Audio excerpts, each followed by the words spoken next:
Somebody's got to do it. Okay, guys, if everyone will take a seat, we're going to invite Brother Larry Albritton up to lift our petition in prayer, and if you will join us and remain standing, and then we are going to introduce Mr. John Cottrill. If you'll stand, guys. Let us pray. Most Heavenly Father, we come before you tonight just thanking you above all things for your compassion and love for each and every one of us and your Son. But we also pray for tonight for our schools, our community, Lord, and just pray that everything be done tonight throughout the meeting and the calmness and the peace. But Lord, also we pray that everything will be done and said tonight from your people, from our community, that everything will be done according to your vision, that you may be lifted up. We just ask all this in Jesus' name. Amen. This time I'm going to let Mr. Hartley, our superintendent, come forward, and he'll introduce Mr. Jeff Cottrill, the representative from DEA, and Mr. Cottrill. Don't be seated down. I just wanted to stay up while we pray. And then Mr. Cottrill will lay out the format for tonight. And please prepare your questions and don't be bashful to ask. That's why we're here. We thank you for the overwhelming turnout. It is great. We're proud to have you here.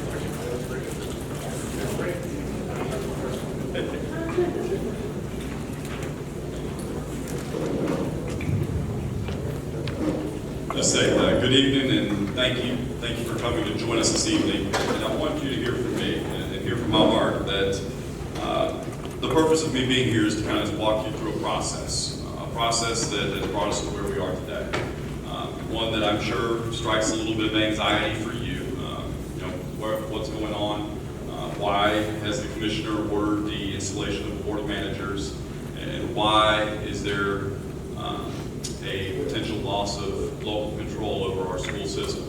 And so what I'm going to do today is I brought a lot of handouts with me. I don't know if it's going to be enough tonight because I prepared for about 100. And so I just expressed my gratitude, as Ms. Bales did to you, that you showed up tonight to learn what was going on.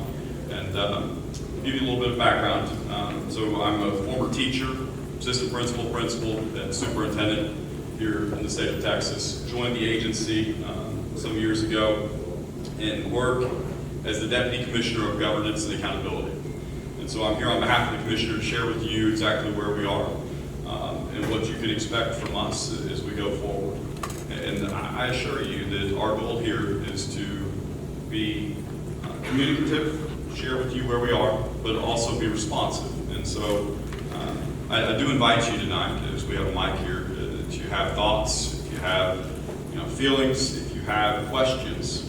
When we get to the end of what will probably be about 30, 45 minutes of walking through kind of what got us here and what you can expect going forward, we'll open it up and allow for you to pose questions of me and whatever it may be.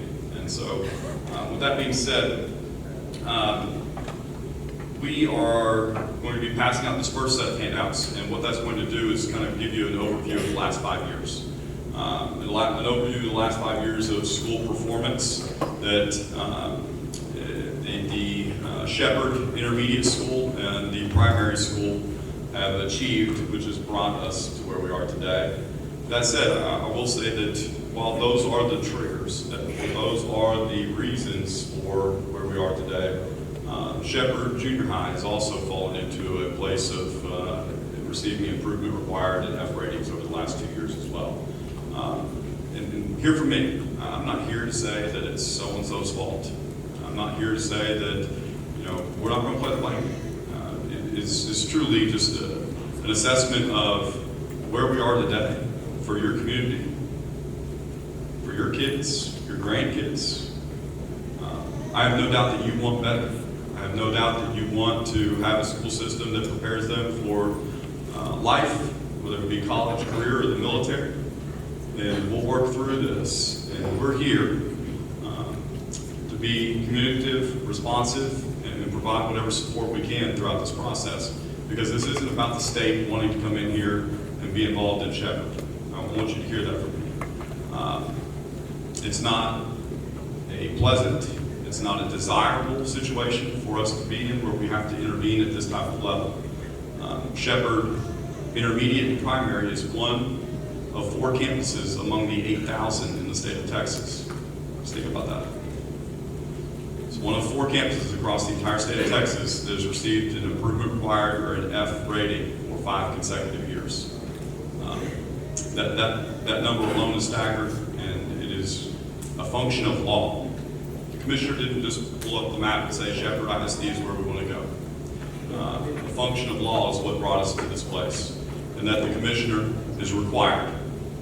It's a shall in the law. The commissioner signs an oath to uphold the Constitution and follow laws of the land. And one of those laws says that after 5 consecutive years of low performance at a campus, the commissioner shall do one of 2 things. He shall either close the campus or he shall install a board of managers. So that's the law that brought me here today to visit with you. And I'm going to walk you kind of through that process, and we'll pass out these handouts and we'll kind of go through that step by step.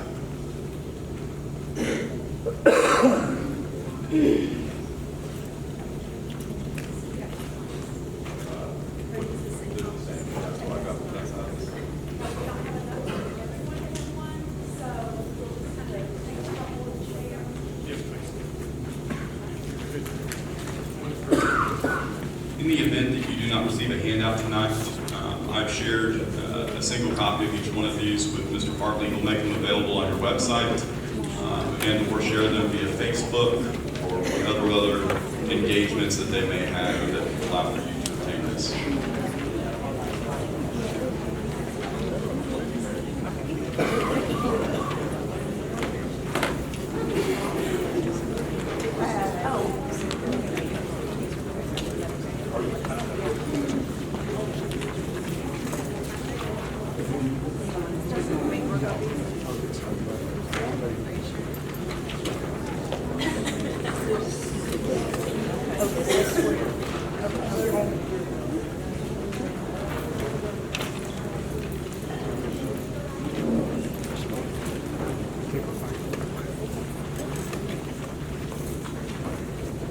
So the document that you have in your hands at this point in time, on the front page, what I'll refer to as the front page at the very top, it says TEA Campus Intervention.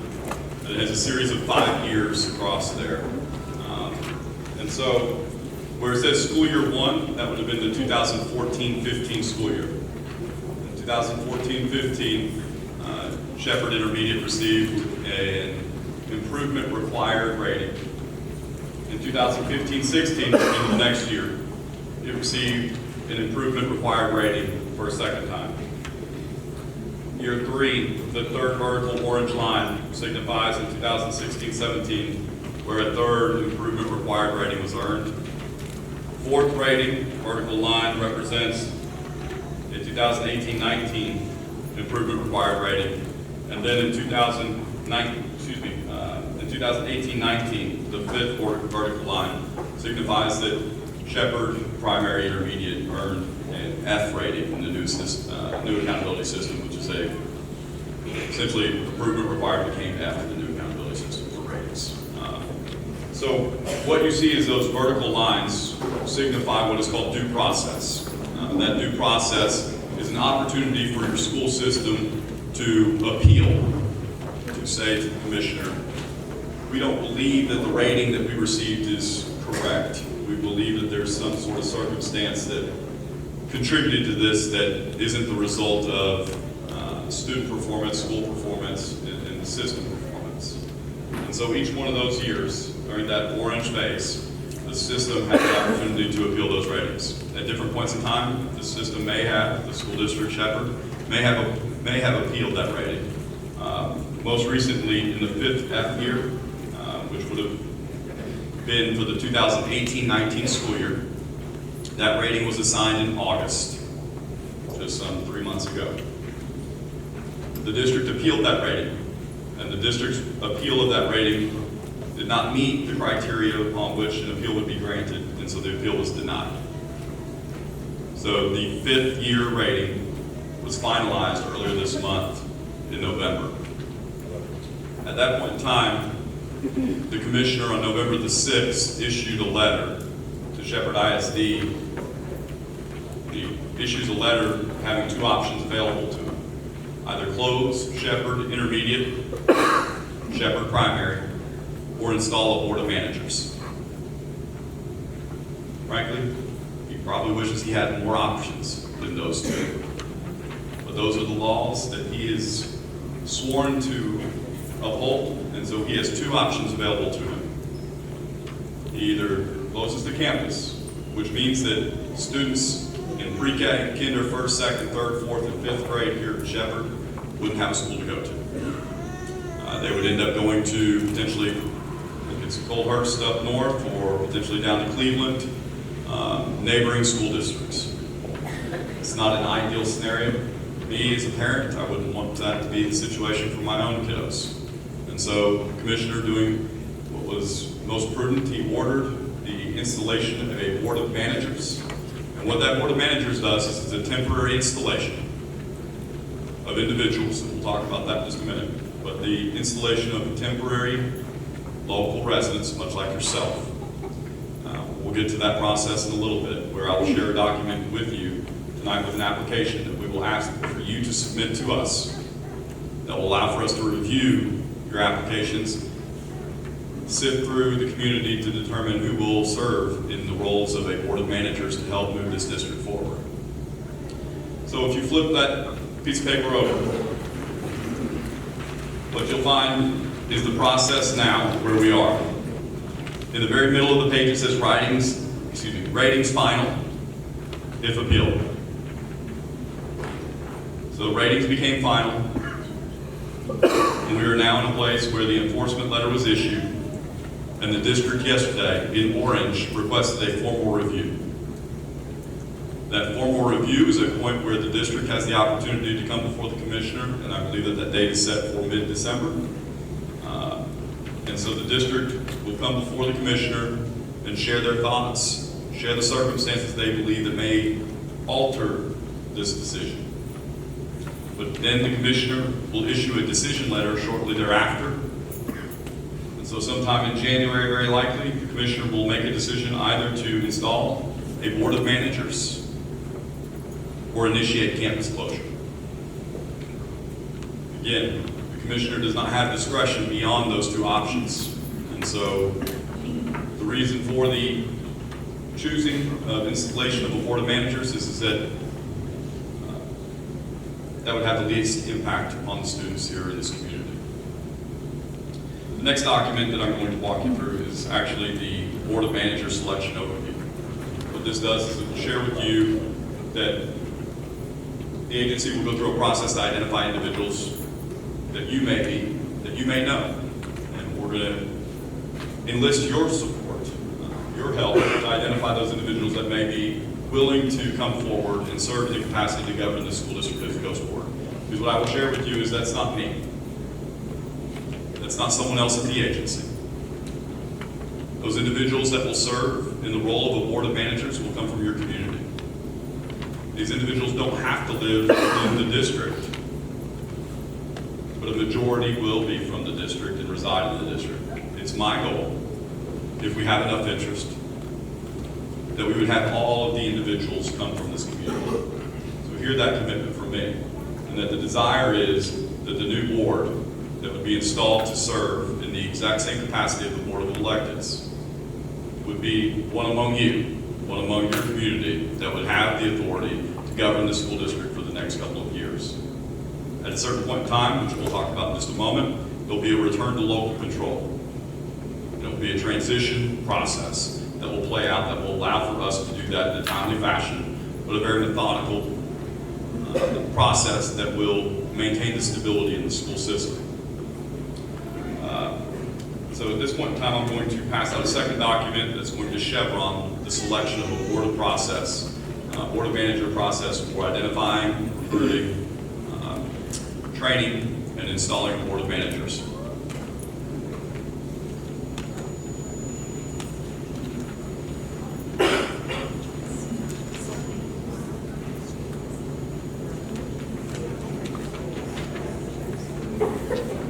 So the question came for clarification on why the primary school is also in consideration here. So campuses are rated And in the state of Texas, they're rated based on, in grades 3 through 8, they're rated on accountability scores, so STAR tests. However, in a primary school, that school doesn't have a 3rd grade STAR test on it. And so that campus, the primary school, is paired, is what we call it. It's linked to the intermediate school. And so whatever rating the intermediate school received, it then comes.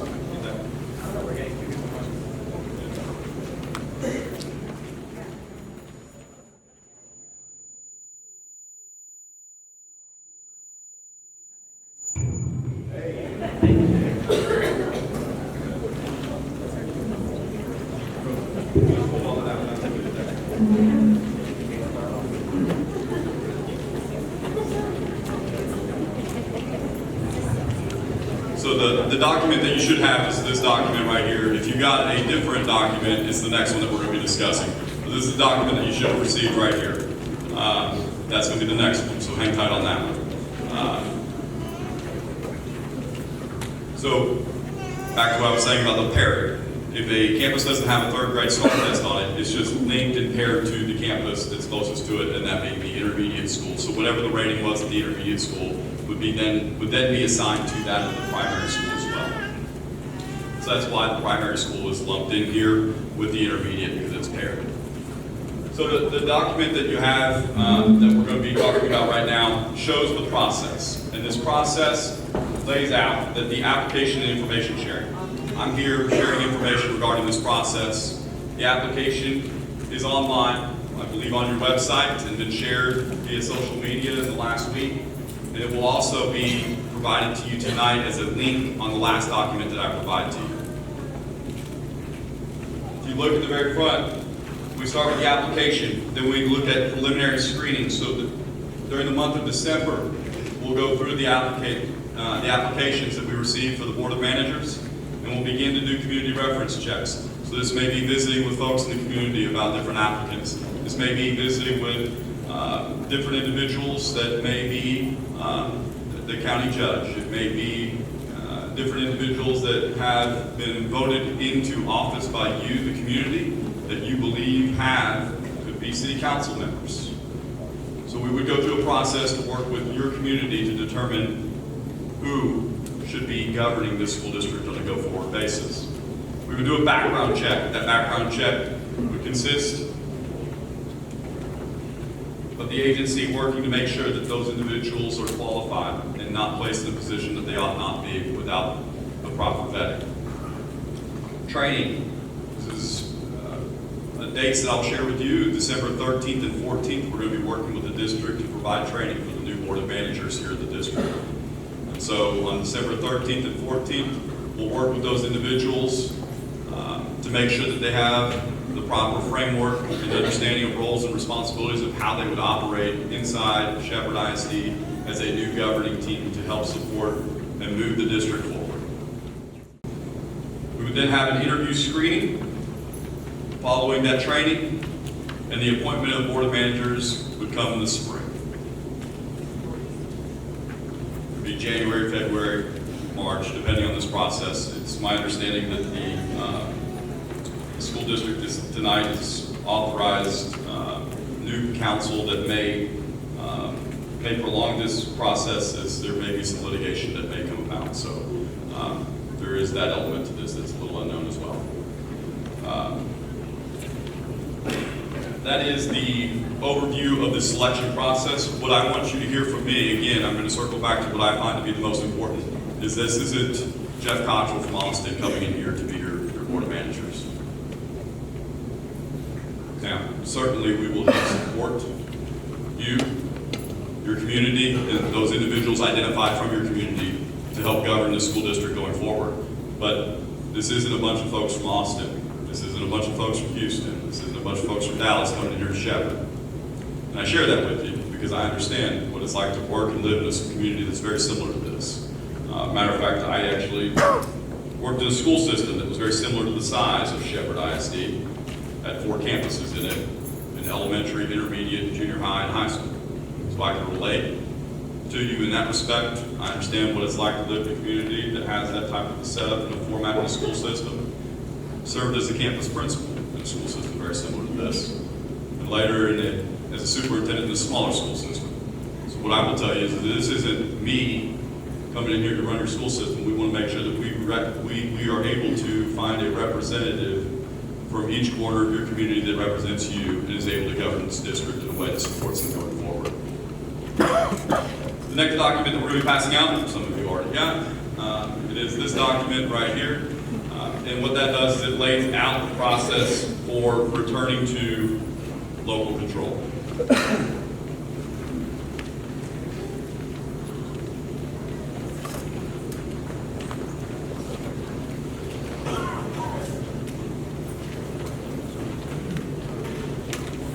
So one might say, and this isn't relevant to the document, but it's helpful to talk you through what happens to the elected board when this happens.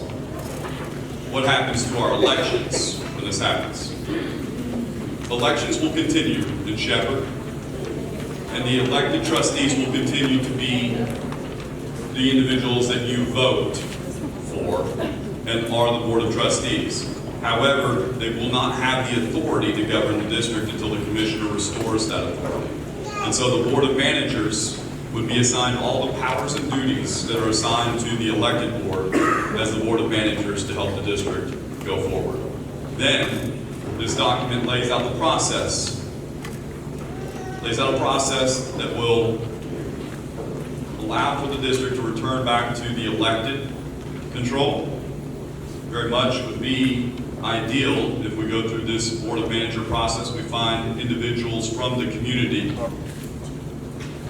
that begin to govern the school district, move the district forward from receiving multiple Fs, receiving Ds and then Cs, and then we're in a place of good standing.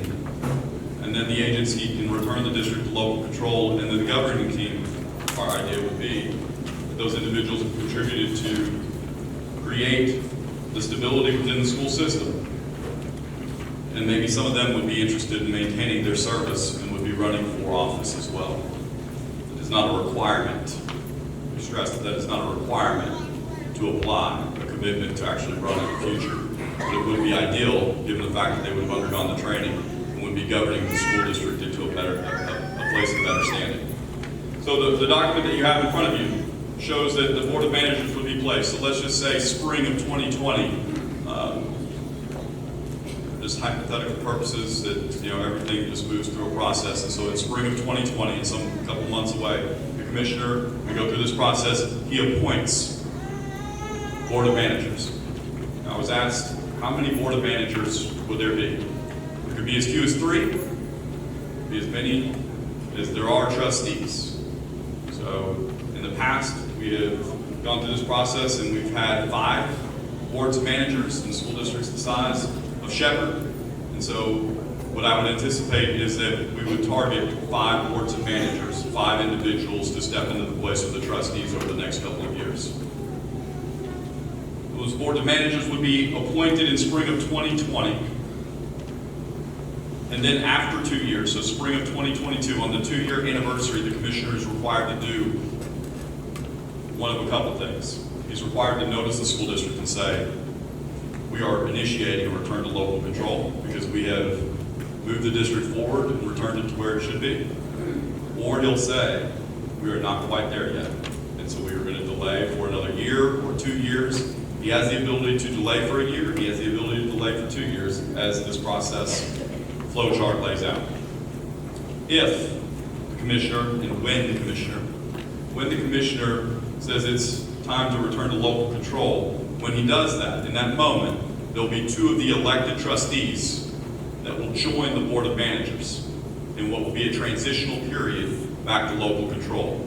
That transition back to local control will take 2 years from that point to return to full local control. And so let me walk you through that. We would be at the board of trustees begins, it's right about in the middle, just slightly to the right. Board of trustees begins transition to 1/3 board of managers replaces trustees. So you would have 5 board of managers, from many of you here, from other community members that would be serving.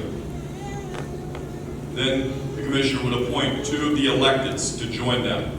in what could be as early as spring of 2022. So you would have 7 individuals governing the school district, 2 of which would be the elected, 5 of which would come from you. Then 1 year later, in what would be spring of 23, the commissioner would then say 3 more individuals from the electeds, so you would have 5 electeds, would come onto the board. At that point, 3 of the board of managers would come off. And so you would have 5 locally electeds operating the school district in year 2 of transition. Then at the end of the 3rd year of transition, I guess second, it's really technically the 2nd year, but it's the 3rd phase. At the end of the 2nd year, the last 2 trustees would come on and replace those last 2, returning you to a local control of 7 school board members that are elected. That is the process for returning to local control. And the next document that I have for you, when we open up for questions, is that of a job description. Job description of the individuals that we would seek from you to identify in this community that would be the type of individual that you would want to sit in a seat to govern the school district. The job description isn't all that different from the board of trustees. It does lay out some time commitments and compensation. There is none. The lovely thing about a board of trustees as well as a board of managers seat. Your trustees that operate in the school district don't do it for the pay. They do it for the desire to serve. And so we are seeking those individuals that be willing to commit some of their time, some of their lives to serve and hopefully set Shepherd ISD back on its rightful course to be a school district that is providing a high quality education to kids, that isn't triggering the school district in an improvement required state. I want you to hear from me too. As I shared earlier today, I'm not here to say that there aren't great things going on at Shepherd ISD, because I know that there are. I know that there are.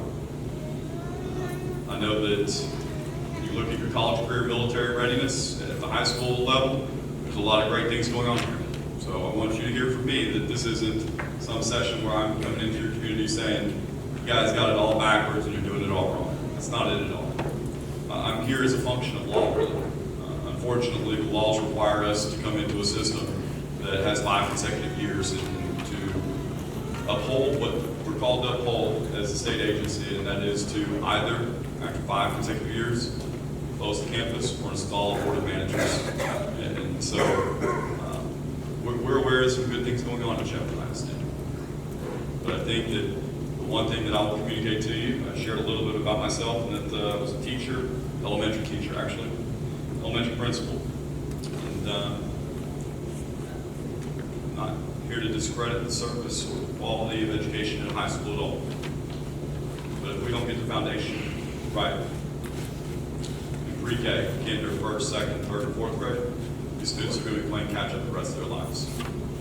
And so there's educators in the room, they absolutely know it when students come to them, and that student's behind, and they're saying, I'm having a hard time getting them to where I want them to be, where they need to be in order to be successful in life.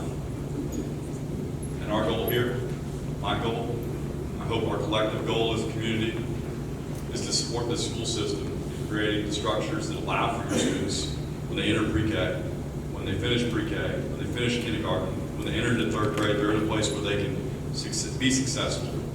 And by success, I mean able to be on grade level in terms of literacy and numeracy, being able to read and do math at the requisite levels of 3rd grade. So the next document, as I shared, is going to be the Board of Managers application.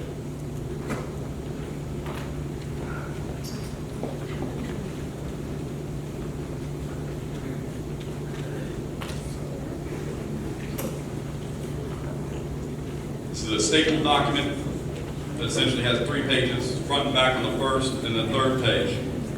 Front and back on the first page is a job description of what that would entail, what we would hope to find in the essential functions of the role of a board of manager.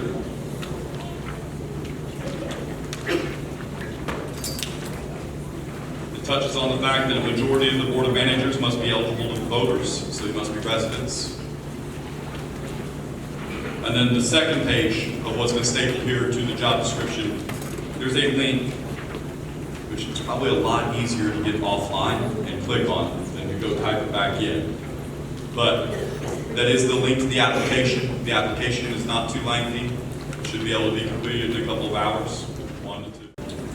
And what you could expect is that there could be up to 30 hours in the first month of service for the first 6 months as we begin to initiate setting up the constructs, the processes that will allow for this district to be set on its proper course. And then after those first 6 months, 15 hours per month thereafter. Again, right underneath that lays out that there is no compensation for this work. But it is something that we take very seriously. And going back to my comments about setting a course and a foundation for students, I think about elementary and primary education in terms of kind of like a building, the foundation for instruction. Think about your students' ability at the primary and intermediate school as the foundation of a house, the foundation of a building. If you have a faulty foundation, it may not evidence itself with problems right away. You're going to recognize that there's issues. Those issues over time will affect your walls in your house or your building. They'll affect your ceiling in your attic, and before long your roof. And I take that analogy to share with you that what we have here at Shepherd is an elementary school and an intermediate school that we need to lift up, repair that foundation, and put it back on its course so that way your students, when they graduate from here, are able to be successful, that they're not struggling in 3rd, 4th, and 5th grade, struggling to catch up. And so, with that said, I'm going to open it up to questions. I'm going to open it up to comments, and welcome your feedback tonight. One other thing that I will share, speaking of feedback, is we do have a website, a email address if you'd like to provide feedback to us with respect to this process. We have an email address, and it's actually really simple. It's feedback at TEA, so Texas Education Agency, .texas.gov. So if you have any feedback for me, for the agency, for the commissioner, we ask that you provide that through email, and we'll help work through whatever questions that you may have or whatever feedback about today that you have that maybe you didn't have the opportunity to get to the mic. So I guess we would just kind of open it up, and if you have questions, the mic is free. Mike Corbell, we spoke. That's right. Yes, sir. On the timeline, it spells out a formal review, which the board has taken action. Yes, sir. And submitted. But it immediately says the commissioner's decision after the review. Yes, sir. And the action is the same.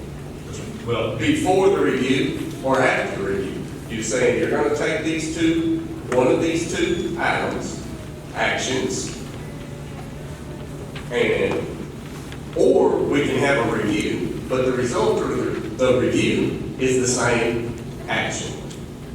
That's confusing to me. yes, the issue that was provided to Shepherd ISD was that for an installation of a board of managers, one of the two options available to the commissioner. And so he chose board of managers.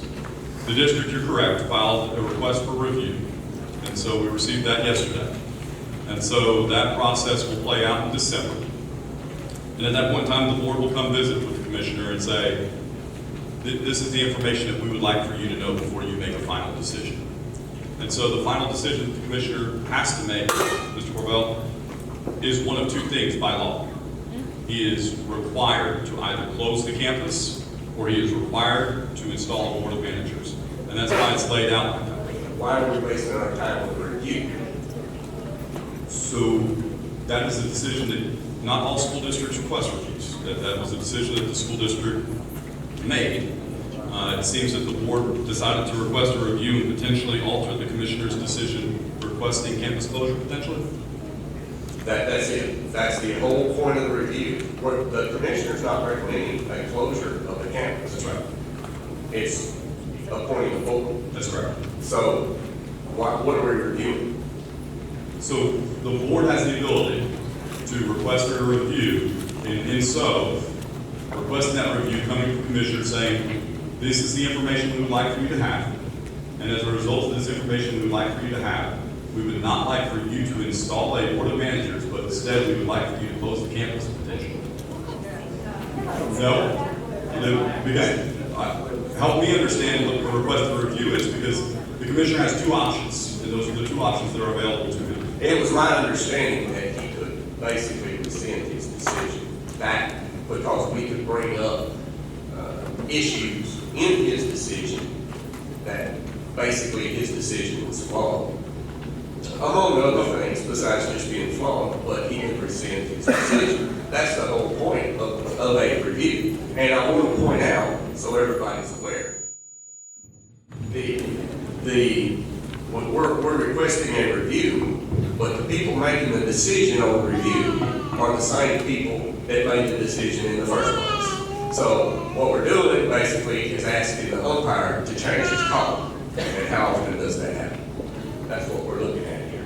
Now, I'll let that go, and I'll have one other question, and that is, what does the state bring to the table with a board of managers that they couldn't have offered to the existing board before we got to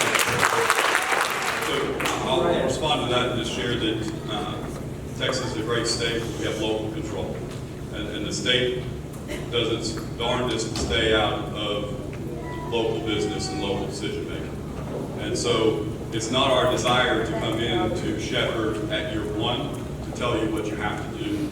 At year two of underperformance to tell you what to do. At year three of underperformance to tell you what to do. At year four of underperformance what to do. But the law requires the commissioner to install a board of managers or campus closure at the end of year 5. And I understand what you're saying.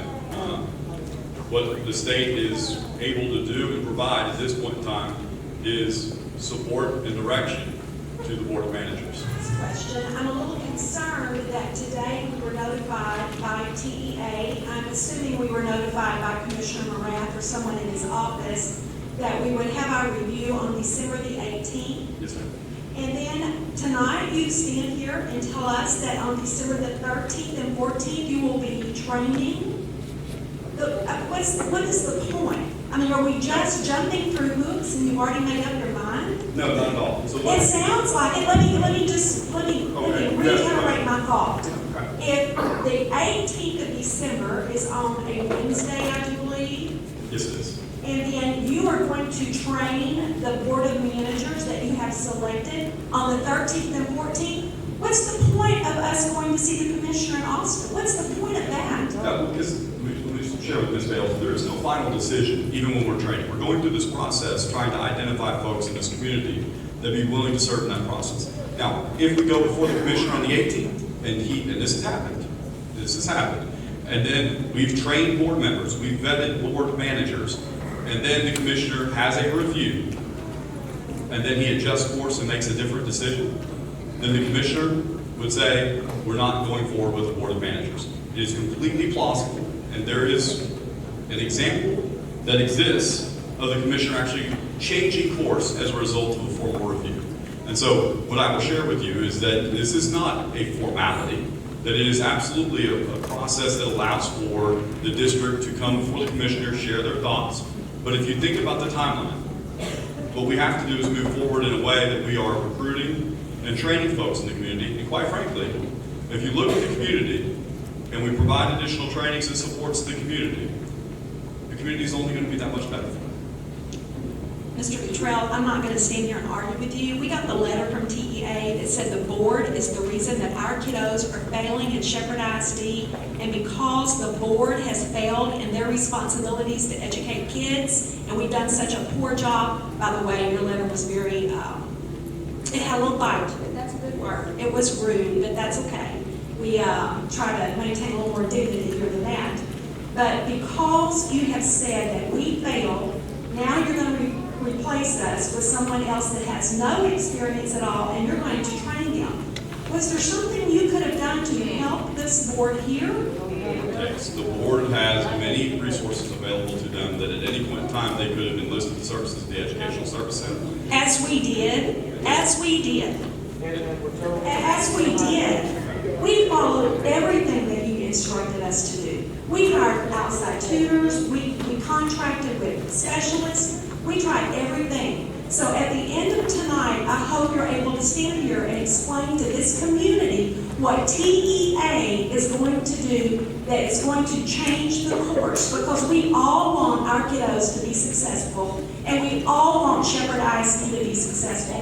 And if it's replacing the 7 of us, that's fine. But your track record doesn't show that you've been a lot more successful than we have.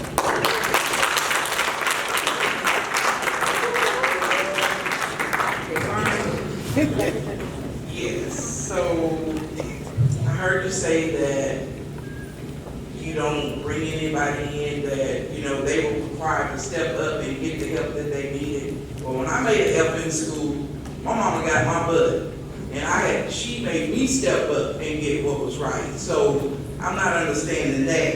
And then as the board, I could be wrong, but after my husband has served 20 years, I think that I'm right.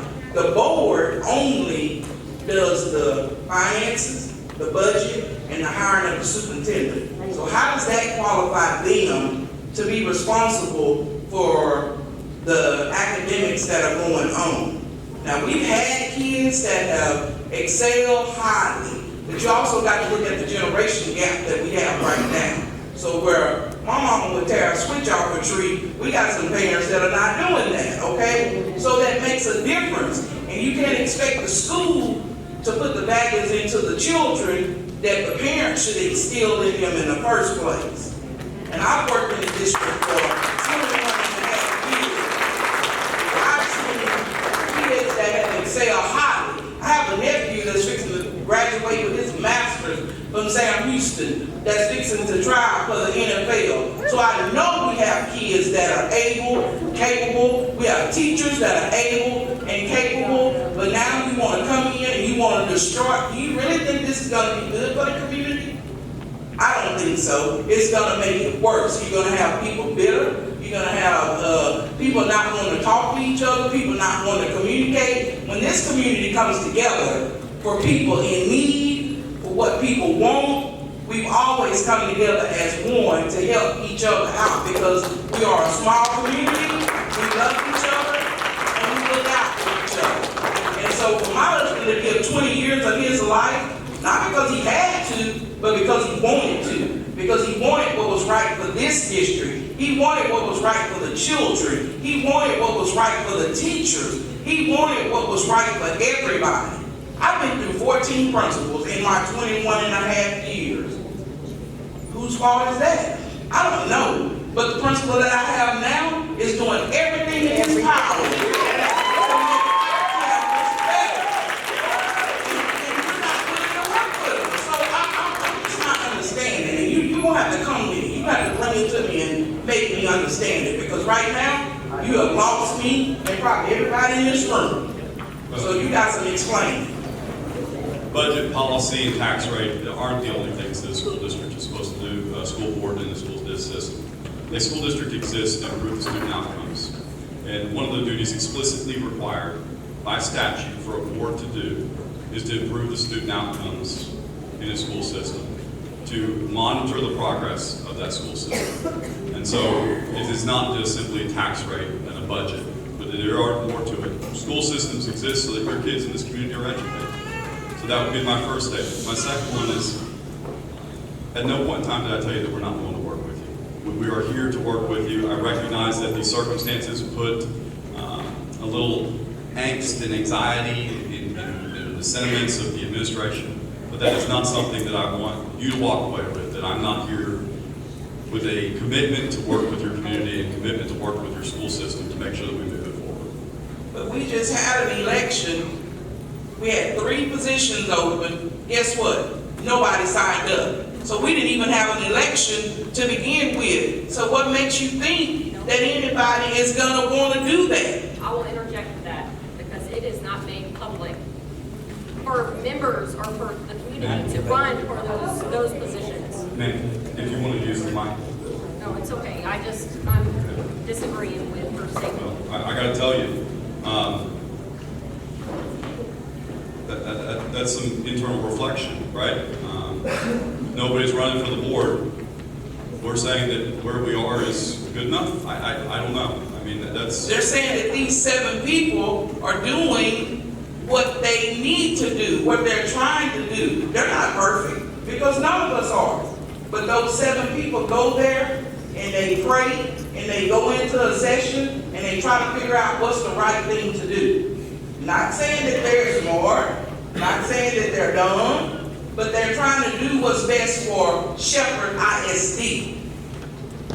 I understand what you're saying, and I appreciate that. And what we are here to do is not do what's best for Shepherd ISD. We are here to do what's best for your kids. You know? That is our And kids. so my commitment, well, sometimes it gets conflated. And conflated about adult interests. And what I share with you is what we are committed to is serving the students. And serving the students above anything else. And that is one of the governance frameworks that we encourage our school systems to employ. Is one that it operates in a place that student interests and student outcomes are placed above all other things in the school district. And so I share with you that you and I are on the same page. If we are serving students, then that's where you're coming from, that's where I'm coming from. Why we're here is simply a function of law. Well, I have 6 grandkids, and I wouldn't want them any other place but here.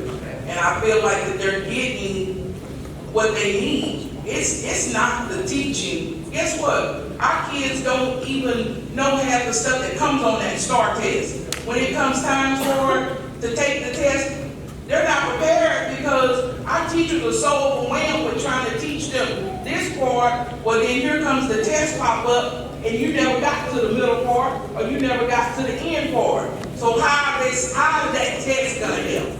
I will tell you, Commissioner Moran also shares that sentiment that he doesn't want your kids to go to a neighboring school district, otherwise he would have ordered a campus closure.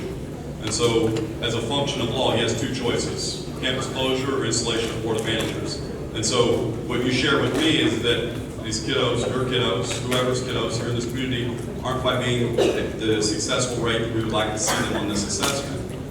We want them to be that. They need to be that in order to be moving through at the rates of grade level proficiency in 3rd, 4th, 5th, 6th, 7th, and 8th grade, and into high school as well. So what I want you to hear from me is that I think we want the same things. I think that the process of getting there may be somewhat divergent, and that we would prefer the state not to be here. I completely agree with that. We would prefer not to be here too. But as a function of law, there's a requirement that the commissioner has 2 choices. And what is the success rate? Success rate, in different districts, we've had different successes. We have had boards of managers. We've had boards of managers in places like El Paso. And El Paso has moved forward, and I believe the district is a B at this point in time. In other places, we've actually come in for financial reasons and been able to restore the finances of the school system. In other places, they're still struggling, and we are still supporting that district to this day. And so, I will tell you that there is an ardent commitment from the agency to support school systems, communities, and the students in these types of situations. Well, may God be with y'all. I hope you know what you're doing. So I guess I want to start off with more of a comment. I want to go back. You made a shot a number out right off the front that we had 2 of, how many of 8,000? 4. But so one. So we were 1 of 4. One of 4. Yes. Okay. All right, out of 8,000. I think what you failed to put in that number was the number of schools that went in and played y'all's games of creating charter schools, of reorganizing campuses. See, we could have adjoined to a charter school. We could have taken our primary school and reorganized campuses, moved kids from one campus to another. We could have renamed schools. We could have done all this nonsense and played games, but we chose not to play games. We're trying our best to educate kids, right? So now we go to my question, because here's our issue. Our issue is location. Our issue is getting highly qualified teachers at a salary that our taxpayers can afford to pay. My question to you is, where are you going to get the money? Where are you going to get the people that we haven't been able to? Is that there's processes that can be in place, set in place that will allow for the board of managers to determine how to reallocate resources. And so what I do understand in visiting with the administration here is that is that there is about a 25% turnover in teachers, what I believe that Mr. Hartley shared with me earlier. And so there's opportunities to reallocate resources to ensure that we are properly supporting and recruiting and retaining the teachers that we need to.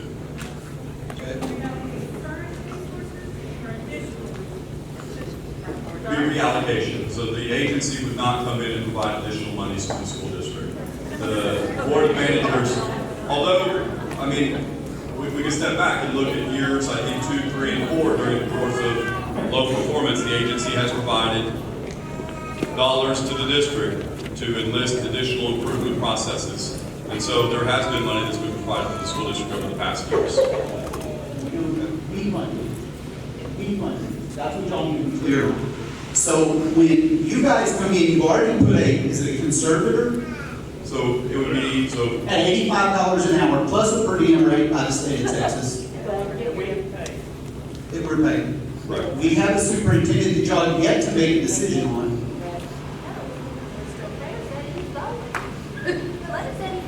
So then, he's under contract. I'm assuming he's not willing to just walk away from that. I wouldn't be. And then we got to pay a new superintendent of your choosing. So those, just to be clear, these taxpayers' dollars. You are right. However, there is not a decision that's been made in respect to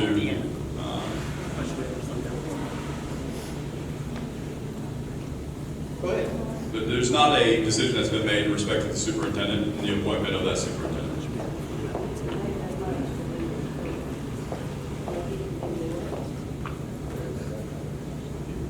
So we have saved and amassed for rainy days, basically at what the state has told us to do. We've got about $9.5 million in fund balance. We have worked hard as a district to save that money and put those resources in place. My concern, my fear, as someone that served on this board for 7 years, is that you guys are going to come in and spend through that and leave us in the exact same situation. And we can talk about Beaumont ISD, we can talk about Marlin ISD, we can talk about Kern ISD, we can talk about ISD after ISD, which you guys have come in and take control of, and you've yet to be successful in. We don't have board managers in Kern, but I do appreciate that. I just wanted to clarify. We may not have a board of managers, but they play in charter games. They play in games that you guys put in place for them to play. We chose not to play games. We chose to try our best. As we failed, we'll all acknowledge it.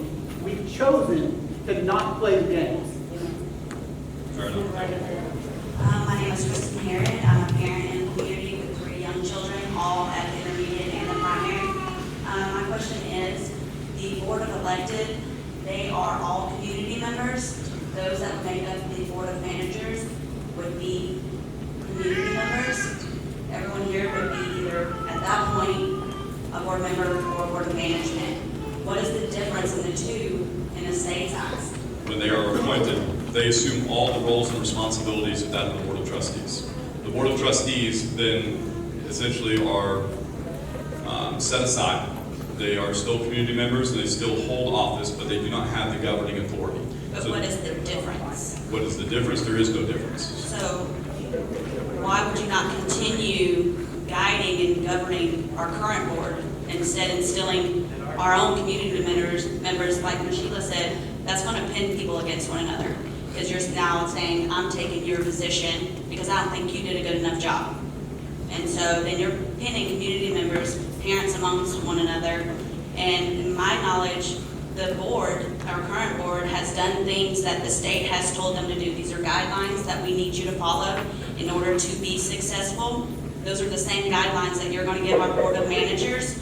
Where is there going to be growth and difference? So the biggest difference to your point is that the Board of Managers will go through and implement specific processes along this framework.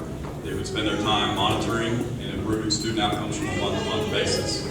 Their primary function would be to serve the community to improve the levels of literacy and numeracy at the primary and intermediate, and then also given the fact of progression of performance at the middle school, it would be directed there as well. Would that be under the thumb of a state official? Because what is the difference? I feel like you're not saying a clear answer. Sure. So there is a Board of Managers that would be in place of the Board of Trustees. then there would be a conservator that assists and supports and directs, if necessary, what that board of managers is going to be doing. So if he doesn't agree with their decision, he can oversay That and is say, correct. no, that's not the route we're going. That is correct. Okay.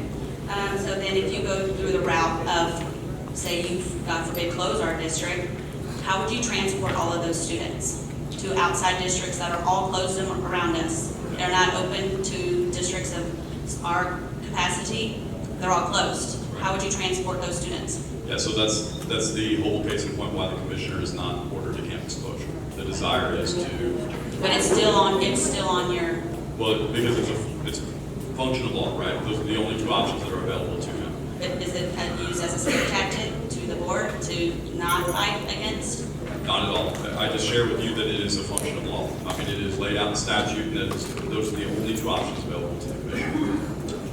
So with your current board, a number of 90 years of experience is on that board, bringing in new, inexperienced board of management, how would that be successful? And so again, during the course of this process, there would be training that's provided, and there would be onboarding and continuing efforts to support that board on a monthly basis going forward. With all new and fresh, would you be getting, you said 3 to 5 members? Could be, yes.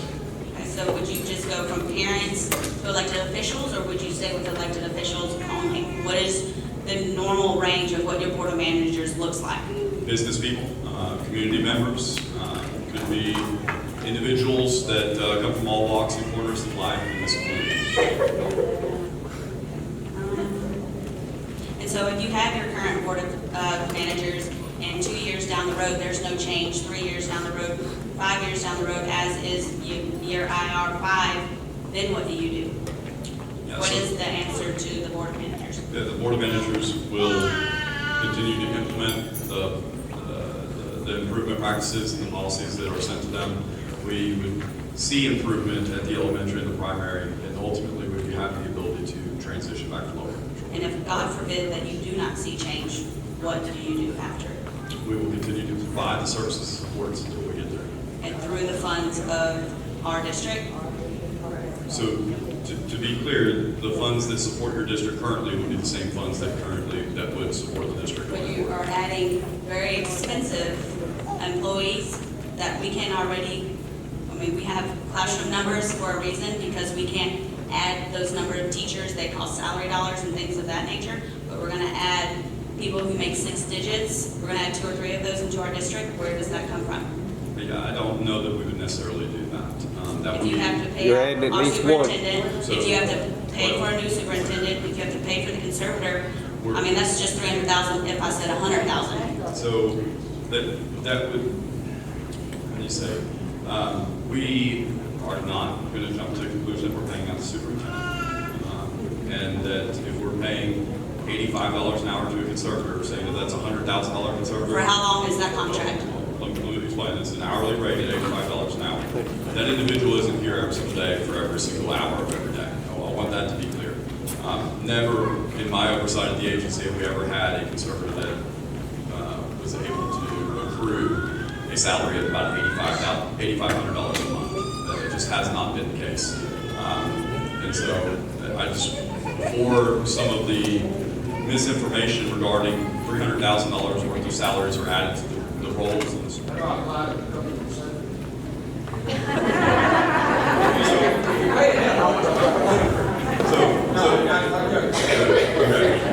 I want to get your answer. First of all, who is Biggie, and what is her qualification?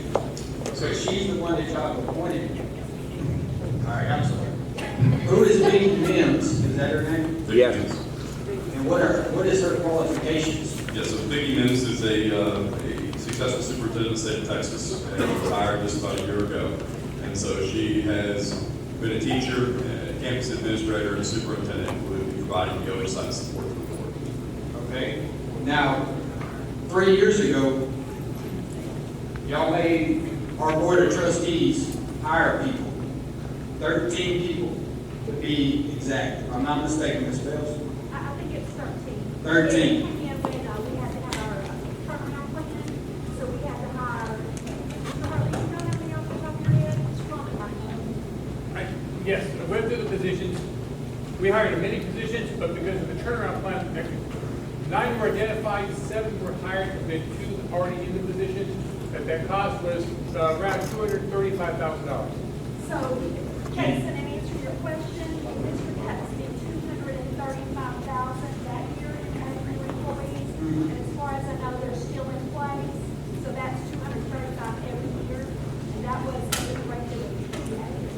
And so, To be clear on that, because I don't want there to be any misinformation, the turnaround plan is developed locally and submitted to the agency for approval. The agency does not send a turnaround plan or an improvement plan to districts saying, this is what you must do. right, but you require them to come up with a With a plan. plan, yes, sir. Okay, so with this plan that y'all approved, they had to spend an extra $200,000 that is not directly on teachers. Is that correct? Not all of those hires were teachers. Exactly. And so now, we're gonna have to pay somebody else more money to come in and oversee this. So why don't we take some of this money and Morad said that Texas needs to be relentless in how it recruits, supports, and retains teachers. That comes from his mouth. Yes, sir, it is. Okay? How are we gonna do that when we're not able to spend the money on teachers? Because we have to come up with all these plans. We have to come up with these extra hires to supposedly support the teachers. Yeah, so the point of the matter is you're right. Teacher recruitment, retainment, there's nothing more important in terms of in-school effects on student performance. All right. The number one in-school factor in student performance is the quality of teachers, but before that. So recruiting, retaining, and training is absolutely a priority. And you're right. So the agency and the state of Texas ought to be relentless in ensuring that we have the very best folks in front of our kids. So to me, it does not look like they're being very relentless. Because if we're having to hire teachers helpers as something we sent to y'all that y'all approved and paid them extra, that money could be going to teachers that we could retain, that we could train. That's my point. Yeah, Is we're wasting money here. And we cannot retain teachers by wasting money. I completely agree with you, and again, what I've just reiterated is that those turnaround plans and the improvement plans are local plans that are submitted to the agency. Well, he told me to ask how many years the commissioner's been in the classroom, and I can answer that for everybody. None. Absolutely none. The only thing the commissioner has done is sit on a school board, research that. I've researched this man. He was coming up here. I respect him because he is in TEA and he has worked his way up. So I thank you for that and them actually sending someone who has worked in a school district before. But as far as our commissioner, he has not stepped foot in a classroom as a teacher, as an educator, as a principal, as nothing but a board member. Good evening, my name is Kristen Wright, and I am a 5th grade ELA art teacher here in Shepherd Community. And one of my questions is, as an educator, what resources, outside of picking a new board member and spending all this extra money, what resources can you provide me to help my students get to, or be successful on the stage?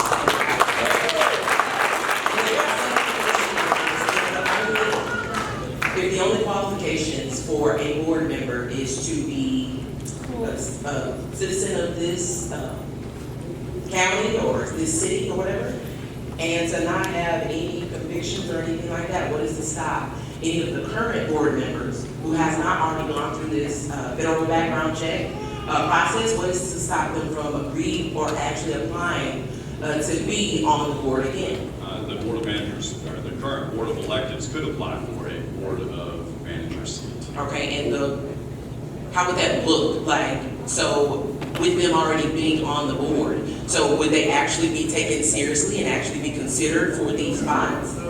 Well, I'll say that there's an opportunity for that application to occur, and we would go through the process. And so we would go through the process to determine who the very best individual would be. Well, I mean, I've been in the bigger districts, and I'm literally a native of Goodrich, Texas, literally 5 minutes down the street. So I know what it is to be and grow up in a small community and to not have all the resources and all the money that the bigger districts may have. But besides all of that, like, how do I, as an educator, help my kids if all you are willing to offer us is, okay, I'm going to come and sit down in your meetings and I'm going to tell you how to spend your money? Like, that's not helping me as a teacher. Yeah, and I want to be clear, because that this is a point that I wanted to clear up earlier, is that boards don't exist to balance a budget. It's important. So what would the role be? Boards don't exist to make sure that the ball fields look good. Boards don't exist for any other reason other than make sure that we're providing a high-quality education to our kids and make sure that we're improving outcomes year over year. And so we want to see that happen. And so a board of managers that would be installed would look at everything that is available to them to determine how they can craft a strategy with the consult of the conservator and with the consult of the superintendent to determine what the best path forward would be. Okay, so, and this is my last statement or whatever, but our district has just purchased a brand new curriculum for our district. So it has taken us time to work through that and actually look through it and see, you know, where and how exactly this curriculum is going to benefit our students. So you're meaning to tell me if you guys look at that, all the money that was spent on this brand new curriculum that says that it's been proven to work in other districts for us to help our kids, you're gonna just scratch that and now? So to be clear, if what you're saying is you've got a research-based curriculum and you've adopted it, it's in the infant stages of implementation, and it just hasn't materialized due to its initial implementation, then we wouldn't just automatically throw that out. You don't know that? You haven't done enough research on our district to know that? Seriously? No, you just asked a question, and my response was if it was research-based, we're not going to come in and just throw something out because we haven't had the opportunity to see it being implemented and see that it's successful. So here we go. You have to pass 5 EOCs. So they same kids who we said were unsuccessful or performing successfully, with the exception of the IGC committee and State Bill 149. I got you. Okay. We can waive the requirements of 2. But have you ever sat in an IGC committee meeting of a kid who may not be able to perform successfully on an English 1 EOC because their first home language is not English? And if you listen to them about their plans for their future and what they're going to do, my point is Shepherd ISD at the primary and the intermediate school, the proper things may not have been in place, okay? But the proper things are in place. And those same kids that our teachers are having to bust their rears, and like the 5th grade reading teacher said, what are you going to do to help me? Those same teachers are letting those kids know that they're not going to be abused at school. They're not going to be hit. They're not going to be cussed. They're going to be fed 2 meals a day. The purpose of education is to prepare somebody for college or career, and you said it, we're doing it. So how is TA going to come in here and change that? And I do have that experience, and I do share that there's a lot of challenges in schools. And I do recognize, as I've shared earlier, that there is good things going on in this school district. There's great educators here. And that isn't to say that there aren't some opportunities to improve at the primary, intermediate, There's middle always school. room for improvement. Right. And so like what we, so the point of the matter is that, you know, the goal is that if we're able to improve and lift our students up at the primary, intermediate, middle school, how much further could we better prepare them for life at the end of high school? You know what? The foundation for the students at Shepherd ISD is having those teachers know that they are loved and supported. Those kids, having those teachers instill that sense of safety net for the kids. So by the time they get to the middle school and high school, we can start helping them learn because those educators at the primary and intermediate instill that sense of safety for those kids. I think it's fantastic. Thank you. But, and I know you're here and you're on the script, you've been told to say certain things, but I can hear from you, what is your plan to help these kids? Give me a specific thing that you're going to pull managers in and they are going to do this. Give me an example. We are going to start the new curriculum, we're going to start these implementations. Give me something. So I can't speak to the specifics of what we would do, and hear me out. You've done this before, you said you had. What did they do in other districts? But here's why. This isn't a cookie cutter model. What we recognize is Shepherd ISD is different than other districts that we've engaged with. And so what we would do is we would find the board of managers, we would visit with them, we would understand the context of what's going on in the school district wholly, all the way down, those board of managers, the administration, and then we would develop a plan with the conservator to ensure that we're moving the district forward. What does that mean? Does that mean new curriculum? Does that mean they're gonna have extra reading logs? What does that mean? I mean, Sure. that doesn't help me. You know, how are you gonna help my first grader? Absolutely. And like the reading teacher in fifth grade, she's like, help me. What? Yeah. So, We're here asking for your help. Absolutely. And help us. We could talk about, curriculum-based resources at the elementary. Depending upon whether there is a strong phonics program at the elementary, I don't know whether there is. But if there's not a strong phonics program at the elementary, what we would seek to do is implement a strong phonics program to make sure that our students are actually being supported in a way that they can. Yeah, I just want some examples of how you can help me. Absolutely. A strong phonics program at the primary and intermediate school to make sure that our students are able to be successful at the third and fourth grade. I'm just not getting a lot of examples. If TA is gonna help, he keeps saying, I wanna help, I wanna help, I wanna help. Well, give us the help. That's what I'm asking for, right? Thank you. The question was, why couldn't we do that to the current board? The agency doesn't come in. Well, basically. And so after 5 years of underperformance, at that point in time, the agency has to come forward. Hey, my name is Jonathan Skinner. I'm a parent and community member. I've just got a few questions. First of all, what happens if you aren't able to find people willing to be managers? So I have it's part of my task. And so my task is to identify folks that we could have serve in that capacity. And so I have confidence that we'll be able to locate individuals that we need to serve in that capacity. We didn't have people want to serve on our common board, why would they want to go into the hostility of this district? So the question came, why would someone want to be a board of managers when nobody's running for the board of elections? My understanding is that someone's going to speak to that in just a moment. Well, the thing is according to paperwork, it takes 30 hours per month. Yes, sir. Correct? That's more than the board of trustees puts in now. Yes, sir, it is. Okay? And you're thinking you're gonna find 7 people to do this for 3 that have full-time jobs. So it's not necessarily 7. It could be as 2 as 3. It could be as many as 5 or 7 that would serve in this capacity. You might be hard-pressed to find one. Besides the current board of trustees. In fairness, we do have applications, sir. Oh, you already have one? Yes, sir. Okay. All right, well, the next question is, I know that y'all are focusing on academics. Yes, sir. But what happens to the electives, i.e. band, ROTC, football? Yeah, so it's a great question to hear from me. In no place where we've gone have we actually taken away football, band, or ROTC. And it would not be the goal to actually deconstruct the system because we recognize that educating the whole child is just as important as making sure we have a strong foundation and that we're creating college graduates that are college career military ready. And so my point is, I don't want to have any type of concern that we're going to come in and start stripping down elective programs that will allow for students to be successful. And then my last question, it goes back to one of the first questions. You said that the commissioner has 2 choices. Board managers or close the campus. And then the question was asked, well, if you're having training on the 13th and 14th of December, and then have to meet with the board of trustees on the 18th, the commissioner does, and he can rescind his decision at that time to install the trustees, or to install the board of managers. That's right. Okay, well, then the other decision would be to close the school then at that time, would it not? Yes, sir. Then why are we having a review?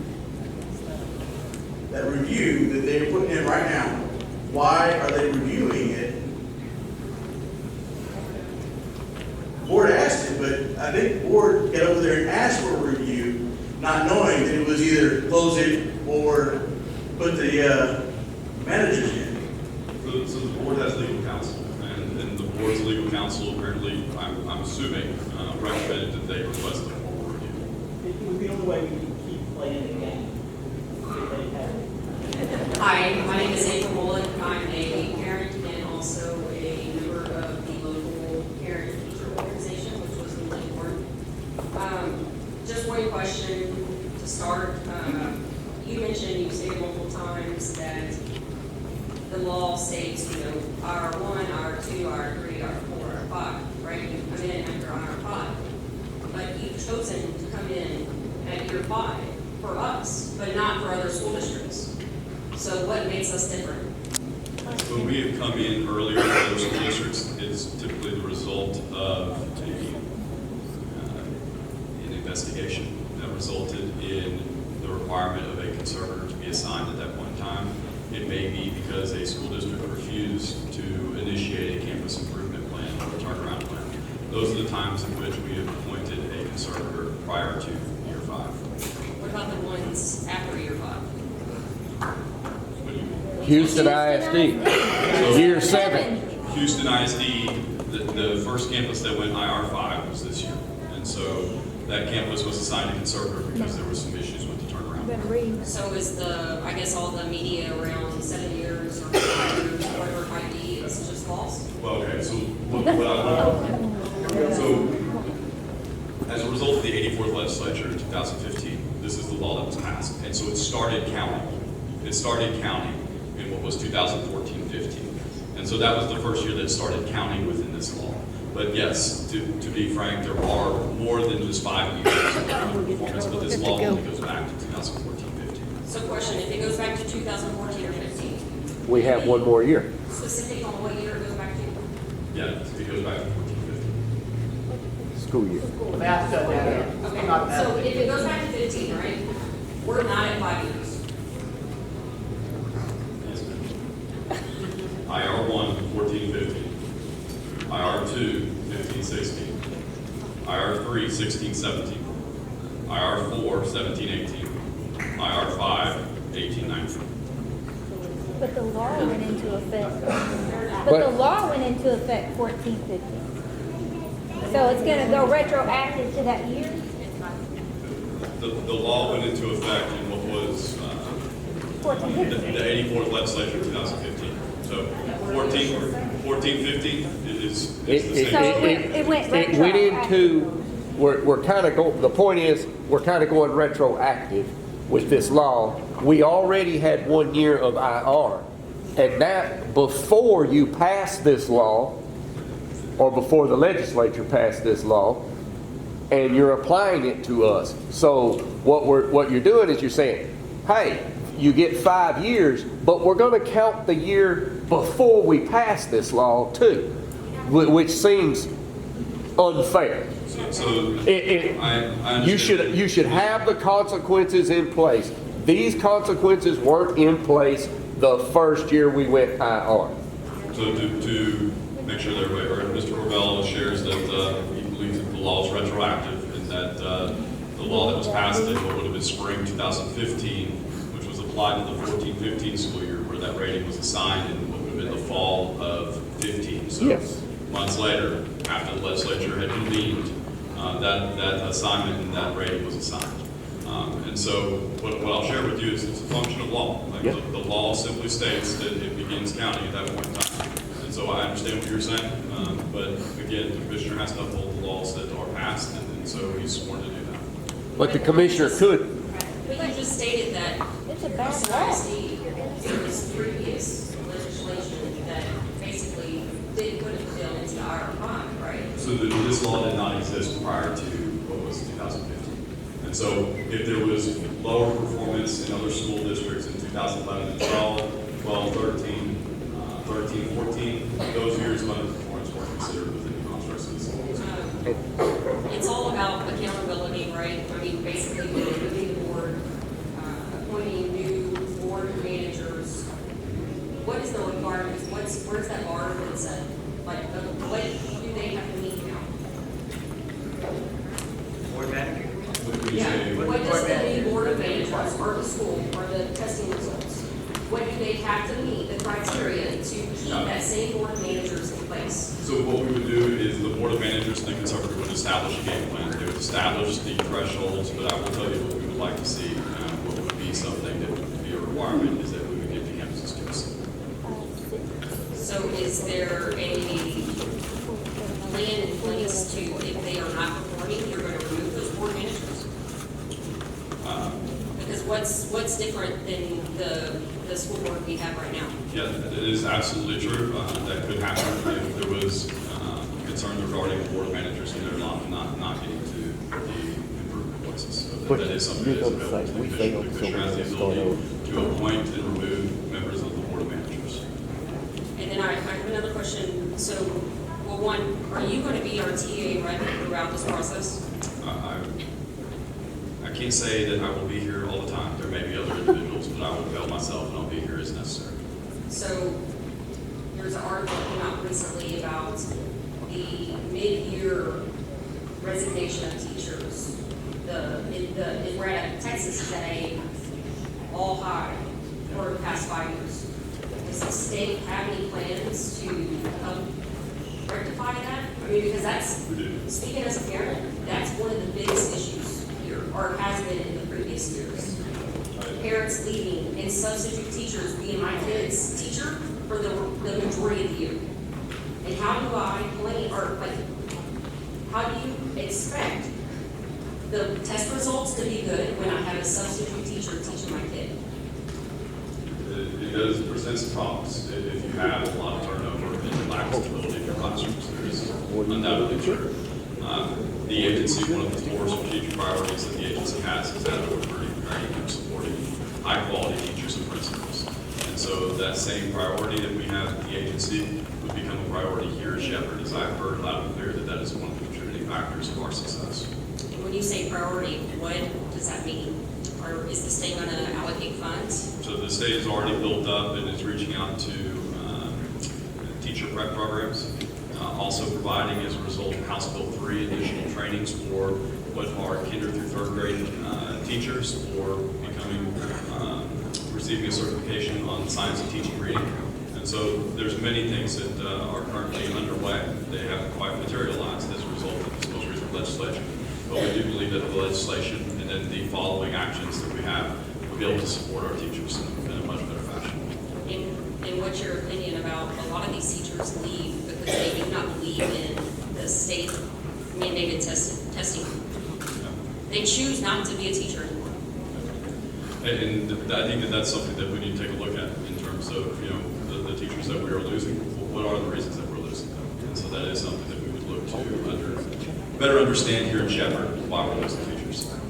Is that just better to understand throughout the whole state?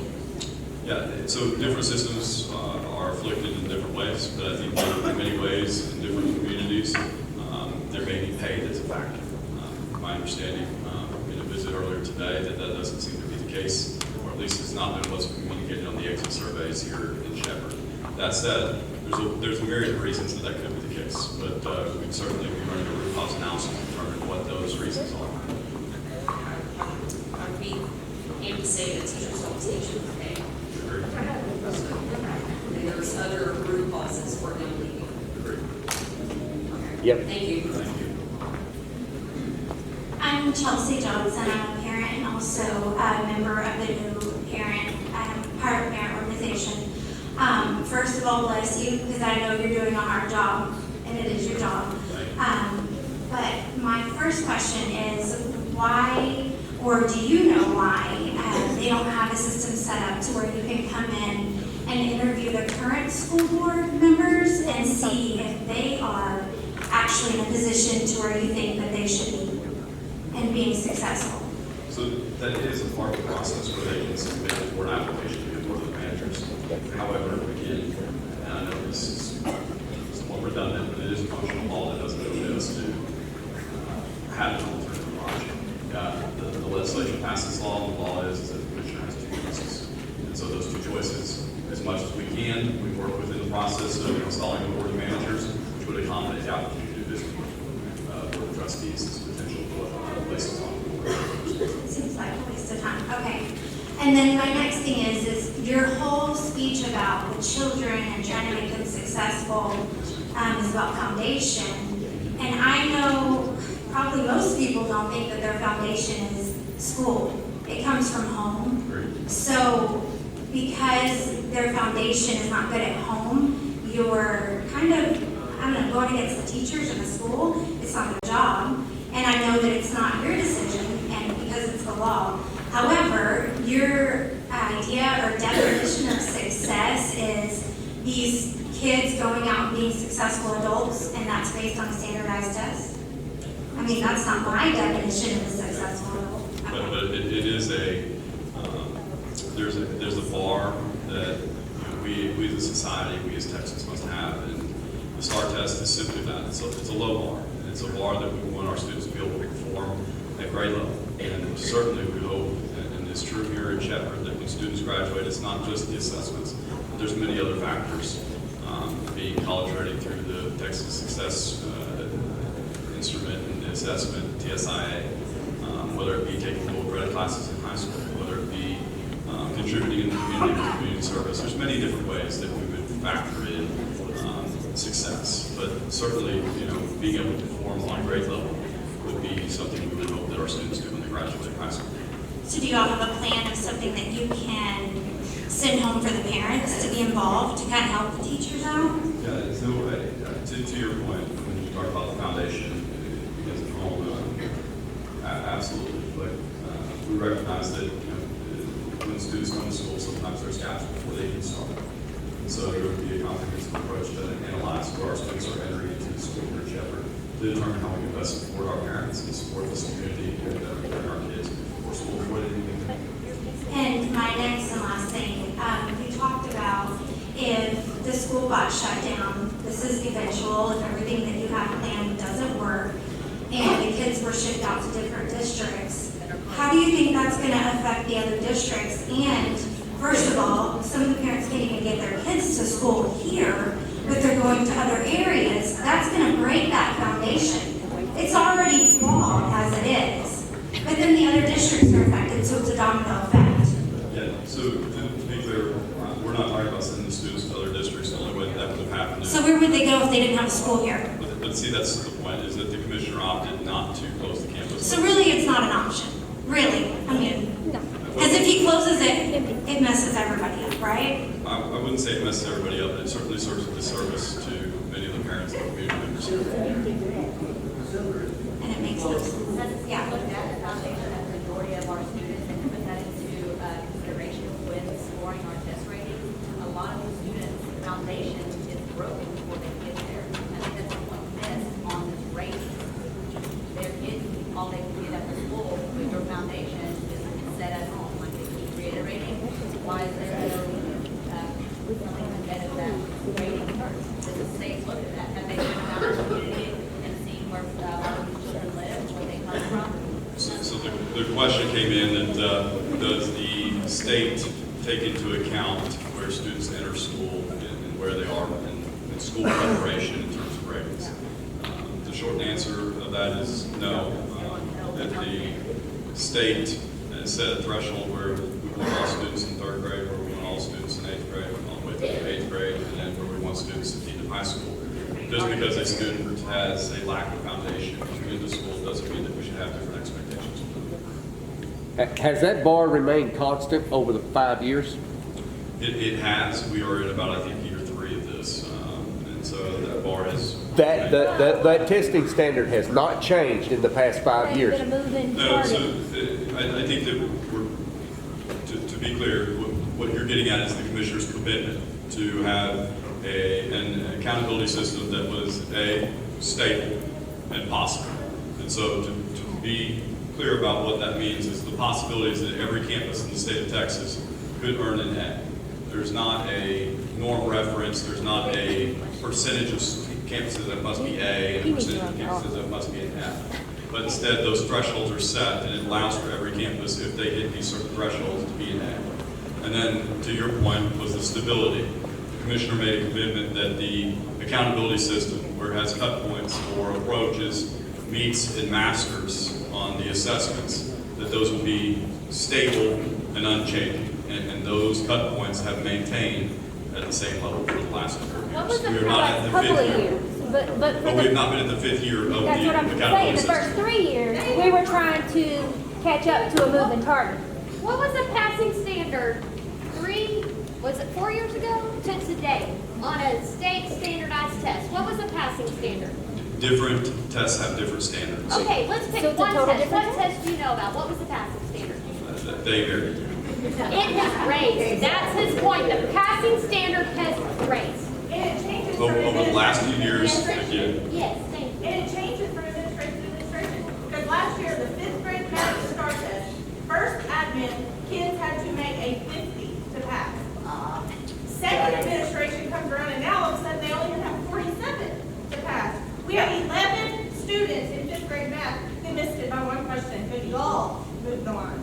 So I understand what you're saying, and I can get into a great deal of depth on psychometrics and equating of assessments. But It's only you understand. yes, ma'am. Thank you. I've been a teacher for 16 years. I know every year that my students go to test, I never once said, that dumb school board shorted my kids. Not one time in my classroom do I even think about the school board. So for you to take the voice out of this community is infuriating. No teacher under the sun has ever looked at their student as they're crying because they can't do that test and go, you know what, it's because of the school board, you're fine. You know, they just don't do that. And my thing is, how many districts have you taken over? And like, what is your data? I mean, I love these sheets that you gave me, but not one time did you tell me that when you come into my district and you take it over, what's the outcome going to be? I mean, is it successful? Because I know for a fact one of yours was not. So, I mean, how are you going to help my kids in this community? Because these are my family, and these are my friends' kids. So how are you going to help them when you couldn't help another school district? Y'all came in and took it over. Y'all change the tests every year, because every year as a teacher, I get new tests that are testable tests. Oh, yeah. Every year. And if that T from the previous year was a hard one, it may or may not be on there. So when we finally find the educational gaps in there, you guys change the rules on my kids. And that ticks me off. And when we get a curriculum from you guys, like y'all did C-Scope, and you forced us for years to do C-Scope. I was a trainer of trainers for C-Scope for years. And every single time I went in there, y'all handed me an assessment, and you know what you said? Don't use it, because those people don't know what they did. They weren't even part of this curriculum. This doesn't even match the curriculum. You guys gave us that curriculum for years, and then y'all came back and said, my bad, that was bad stuff.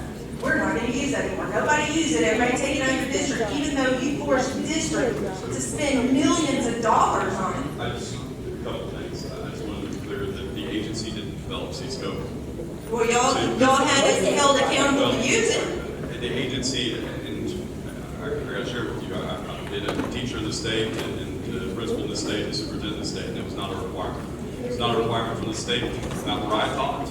Was this? And I taught. Well, it was in every district I taught, and I taught in so, but that was a local decision that was made. And so if they told you the state was making you do that, they misled you.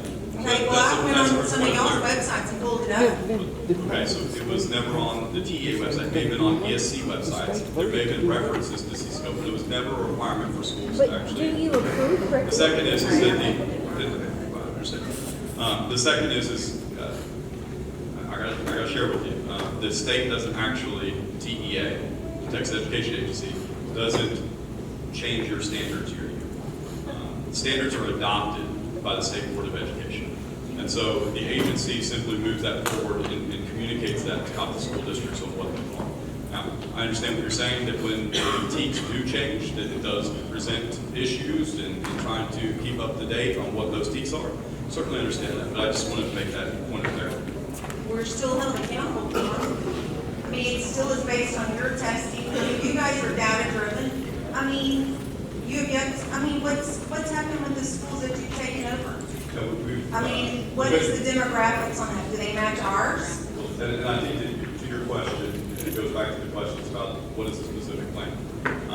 Because every That wasn't my question. My question is, what have you done for that district you took over? I'm not asking You're that asking thing, if what they was your plan there and did it work? You asked if they look like Shepherd, and so my point is that that's the whole point of this, is that when we go through this process, we have to determine what Shepherd's needs are. We have to visit with the community and understand where we are, visit with the board of managers, visit with the conservator to better understand what the needs of this district are, and then the plan would flow from that. And so when we look at other districts, we could talk about different districts that we've intervened with in terms of intervened with in terms of preventing the financial issues that may exist. And so we were able to. We're gonna have a lot of financial issues because you're So, making money in here from places we don't have it. I mean, we can't afford the people that you want us. You had somebody come in from a Region 6 come in and help this school district. I worked in a neighboring school district that the same person came and helped and did nothing. But yet she was forced down their throats to use here. I don't understand how y'all don't vet the people that y'all forcing them to hire. so if you're talking about the school improvement professionals, those are decisions that are made at the local level to determine which individuals they want to choose to. But yet the state is still forcing them to use them. There's a list of individuals that the state provides. And Well, then y'all need to vet them and take the rejects out, because that's what you're giving them. It's up to the district to go through the process and determine who fits the needs of the district. They're taking your lead. They're not gonna sit there and vet people that y'all should have vetted. If these people are in a previous district and they did a terrible job, said, oh, everything's great, you're doing great, and that school district still did not reach the capability that they should have with this person, and then you force it acceptable. You're sitting there telling us that we don't know, in essence, that we don't know how to vote our own people in. So in essence, you're calling our community stupid. And then you're forcing us to wait till you deem it the people that we need to appoint. So, what makes you think that you're smarter than us? Because I'm pretty sure I'm in a room full of educated people here. And what I'll share with you is, if that's what I communicate, it's not what I wanted to communicate, because at no point in time is that how I feel. Okay, And so, well, has but TEA to understand that it's just a function of law. Has TEA assessed the new curriculum that they bought? We have not, again, because. Okay, the so local- you're telling local them that control y'all not decisions. teaching correctly, but y'all have not looked into the new curriculum that they bought to make sure it's acceptable for what you guys want them to do? So they just spent a bunch of money. How much did you guys spend on that curriculum? Hundreds of thousands of dollars that may or may not be used from this moment on. So if- Are you seeing what I mean? We're spending money that we may or may not be using. It's a function of local control. Districts have the ability to make decisions that they want, that they believe is in the best interest of their students. You say that, but you're taking it award, taking the district's And then after 5 years of underperformance, at that point in time, it requires the state. And you said that too, and that's something that struck me, because I remember every meeting I have in August, everything they tell me is as of September 1st of this school year. But yet you're using September 1st of the previous school year to tie down these 5 years. Because I know every year my professional development starts, but this new law is implemented at the start of September 1st of this school year. And now you're telling me that we're going to use it for the previous year. No, it actually is a function of how many, if there's more than a majority that vote for a law, it goes into effect immediately. If it's just a simple passage, then it goes. So that it goes in before your report? It goes into report? effect immediately. And so then if it's not, then it goes into effect in September. And so, and sometimes they have different effective dates for different laws. And so this law, the effective date was 2014. And I'm going to work with TEA one day, because I love the people here. And I have a couple more questions. We were talking about teachers and hiring. Has TEA worked with our HR department to show them how to kind of market our school to get a better teacher pool of highly qualified individuals? So your question, I'll go back to the fact that again, it's a local control decision that the district makes. So that's enough.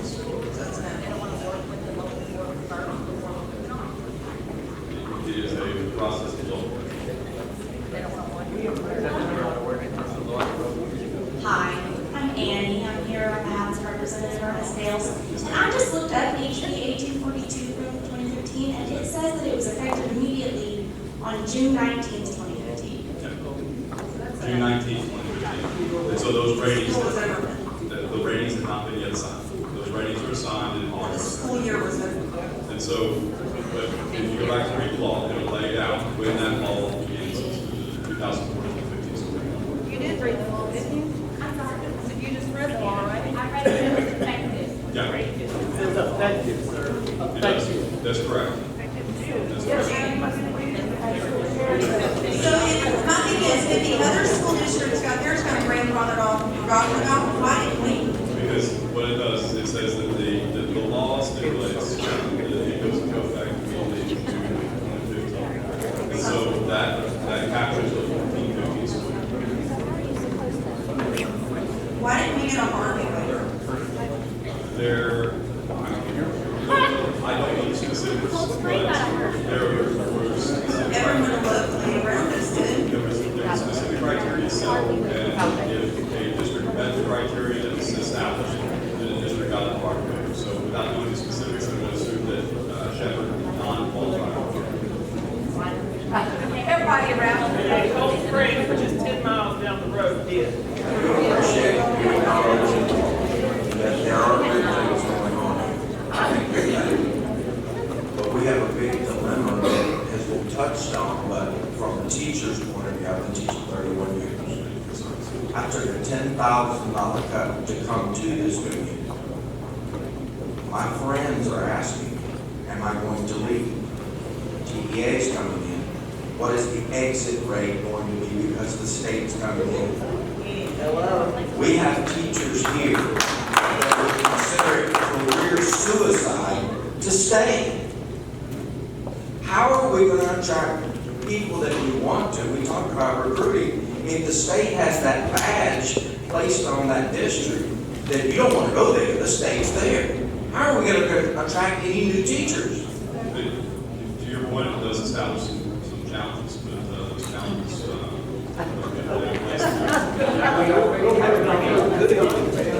Sir, we're running out of problems here to talk about. Our problems come from TEA. You're here. The state will just let us. And our board was under the understanding that a review meant a review, not this or that. And that's all I have to say. Thanks, sir. So I am a 5-year teacher. I've only worked Shepherd as a teacher. I have subbed at other districts. I came to work at Shepherd 5 years ago when Ms. Cronin hired me as a writing interventionist, jumped into 8th grade English. I have been very successful at this school. Most of the kids have jumped as your guys' favorite colors. I have had a kid jump from red and actually passed his STAR test last year. Okay? I am now in 6th grade to help boost our scores. What happens when we do it? We get out of IR. I hear, oh, well, this is what this is. But what in the middle school, we break it when we get out of IR. Because I was there last year when we implemented tons. Amen. And we improved, just not good enough. This year, I've learned even twice as much from our board, from our district, and yet I still have to remember, how do us teachers get extra help? Because I can tell you right now, my students who are doing checkpoints every single week to see where they've done, they're slowly mastering. 2 weeks ago, our superintendent came and had a pizza party with my advanced kids because they finally averaged an advanced grade on their checkpoint. Okay? It's not it's us as teachers and the support we get. And I've gotten every single support that I can possibly get from Shepherd. And when it's gotten that Harvey, my house is flooded out. My school's district, my kids' district, because they did not attend Shepherd, they turned their backs on us. It was Shepherd that came to my rescue when I was 6 weeks in a hotel in Livingston. It was my employees, my coworkers, that brought close to my family. Amen. So, how is the TEA going to help me when I use the TEA suggestion material and I can tell you there's flaws? Because one of the main things that TEA just loves, and this is from the TEA website, is a website that, unless I'm standing behind that kid on that Chromebook, I can't tell if he actually got it or not. assess a kid if I have to stand behind every single screen? How is the TA actually going to help me become a better teacher that these wonderful people already haven't done for me? I was a sub at lower districts for 8 years before I graduated from SAM. It was special resources that made me even go back to school when I was over 30, where I was the oldest person in my college courses. How is the TA going to help me? Because I know right now, Mr. Harler, our superintendent, anytime I say, hey, my kid's done this success, they want to have lunch with you, he's there. My principal now, she's not, here, supports me in every way. I've had four principals in 5 years. Four. I keep having to change because, oh, we're in IR. But yet every single principal, I can tell you how they improved me as a teacher. I get asked all the time from kids, especially my high schoolers, which my first graduating class of 20 this year. How? I'm sorry, but how are you guys going to help me? They ask me, Miss Keesman, are you coming back? I don't plan on going anywhere. Because it's this community that I work for. And I work for the board may hire me, but I don't work for the board. I work for the parents and the students. So how is the TA going to help me? Again, it's going through the process of understanding what the needs are. And I could sit here and speculate all day long, and it's not going to be meaningful until we understand the full context of what the needs are. And the board of managers would do that. They would do that in concert with the conservator. Well, why can't I have the board members now just help me? Because they've been doing that for the last 5 years. Again, it's a function of law.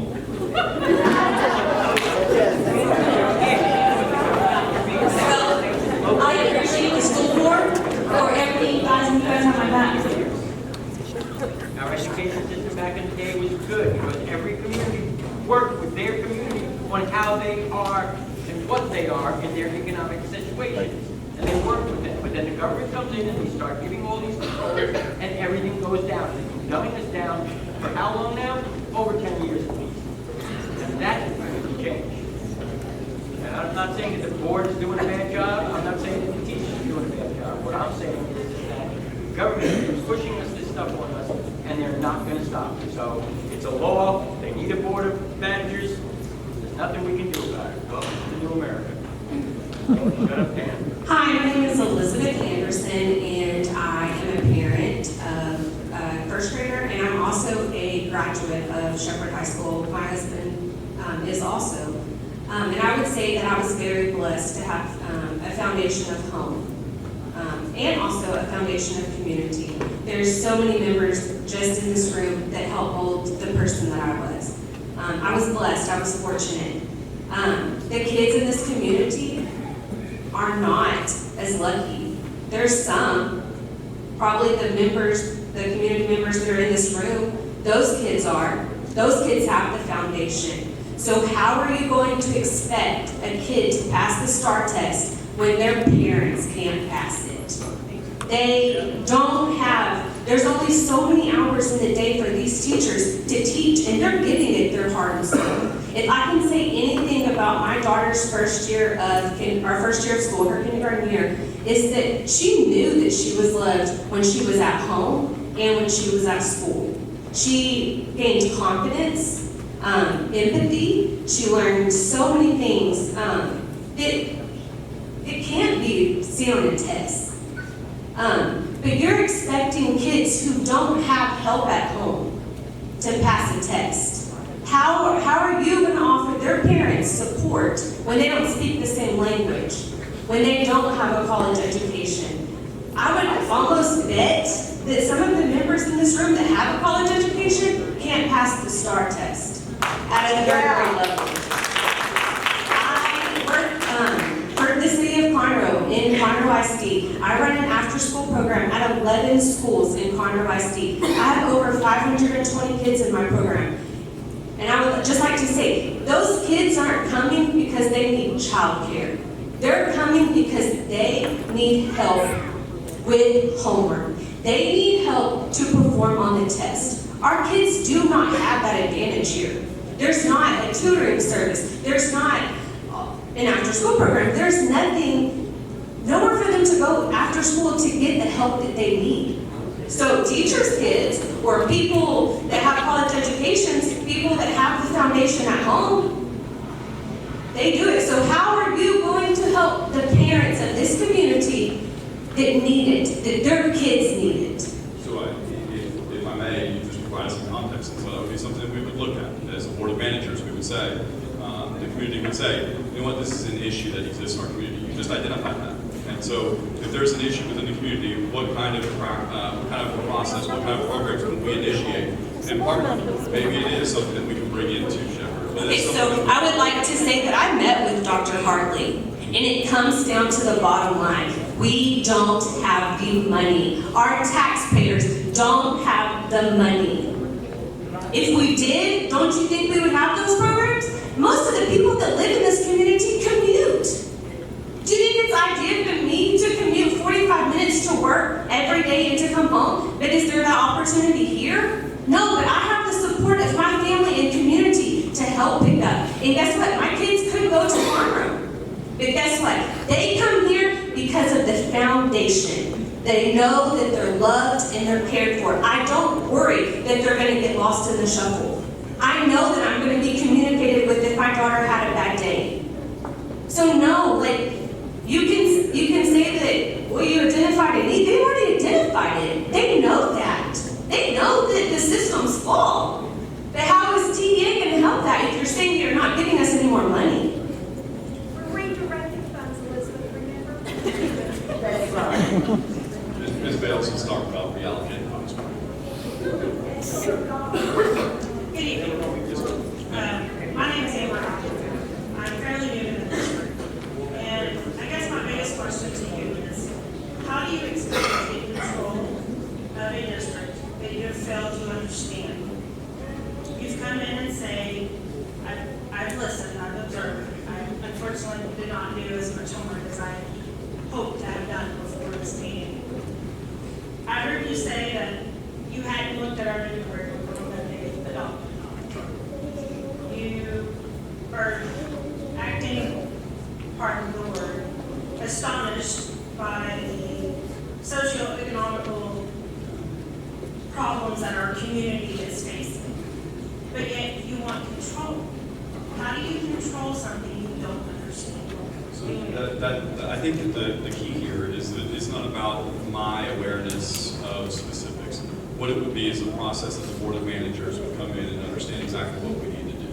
My awareness of specific curriculums here, it would not be prudent, it would not be under the agency's purview to have weighed in on specific curriculum. That is a local decision that the district would make.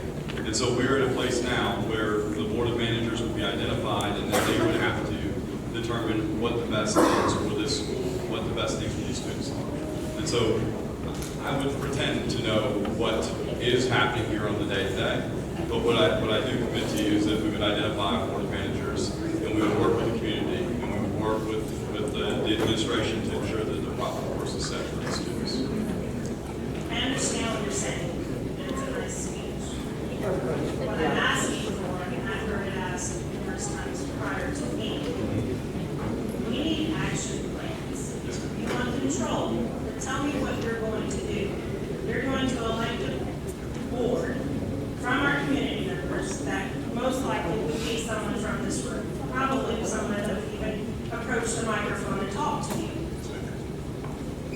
And don't see the link between you taking control and what you're going to do to make this district. There has to be direct actions. If not, my plea to you is give our district the resources, give our teachers the resources they need to better reach our kids. This board of directors or board of management, they're not going to be in our schools. They're not going to be helping Johnny pass something on a test. I wanted to make a couple comments. I hope that everybody in this room will join the parent organization that we've been trying to build. We've we've got to make our voice more known with our current board, with whatever comes in the future. We can't just gather when we have impeding action against us.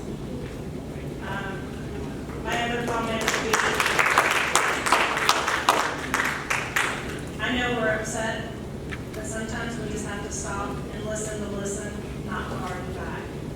We have to hear what's coming and try to understand their position so that we can have a better reaction to what they're trying to impose. I wish everyone well. I did have one more question. This board of members, when would they become elected? They wouldn't necessarily become elected. Well, when would they be appointed? That is a timeframe to be determined. It could be as early as the spring, but as I shared earlier, that there may be some potential litigation that may actually follow this process. What happens if spring and our testing results come back that we actually improve? Before the board is in place, it still wouldn't change the law. So, My name is Ashley Allen, I'm a parent here. So, if we do not hit the fifth year at the end of it when the scores go in, correct? And you guys have set in place to have someone come in already, but before they go into action and implement their plan, our people do it on their own, and we pass, or we get better. It makes no difference. We can't change the law. The law But is- if we've not hit the full 5 years, Absolutely. Okay, so what you're saying is like last year. In last year, the intermediate school would have gotten to a D or would have gotten to a C or B or an A. Then that is correct. That I wouldn't be here for you. we get miraculous turnaround. Who gets credit for that? You or our teachers? Well, to be clear, whether we have a board of managers here or whether there's a board of trustees here, it's my belief that the teachers would get the credit out of it. So is that how it's being based on these other schools where you guys are saying no success with this going on in other schools? How are they basing that? So, I mean, there's certain processes that are put in place. What are the processes? We've yet to hear what the processes are. So with governance, I spoke to the Lone Star Governance Framework is a component that the boards actually implement. They monitor the student progress. What's the resources? What's the proven data here on Lone Star? Yeah, you got it. So the average district improved by 4 points from last year to this year, and those implementing the Lone Star Governance Framework actually improved by 4 points. But we're improving, so even if it's about 4 points or if it's about 200, they're improving each year. But this point, you're saying that we're locked in for 2 years. Is that what you're saying? Well, we do have a full review. After the full review, whether it broke this spring or not, you're saying it's locked in for 2 years. Would be, if the decision is made for a board of managers, it would be installed for 2 years, from the point of appointment to the point of beginning transition, or the commissioner extending that period. So it would be a full board of managers for no fewer than 2 years. So basically, we're stuck with the state for 2 years, pretty much. My hope would be that we would be able to bridge that thought and not be stuck, but we would be willing and able partner to help support our school system. Okay.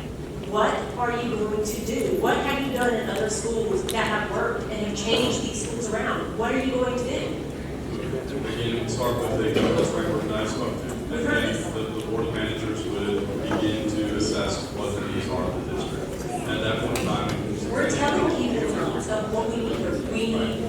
What are you going to do for our teachers? Stuff like that. yeah, so what we would do is the individuals that would be appointed to your board of managers would work in concert with your administration and so forth as well. And you have to allow for us to do that.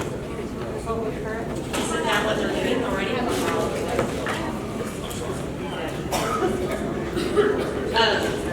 Is it my understanding that in year 3 of IR, you guys step in and you guys try to guide us to try to get our scores better, correct?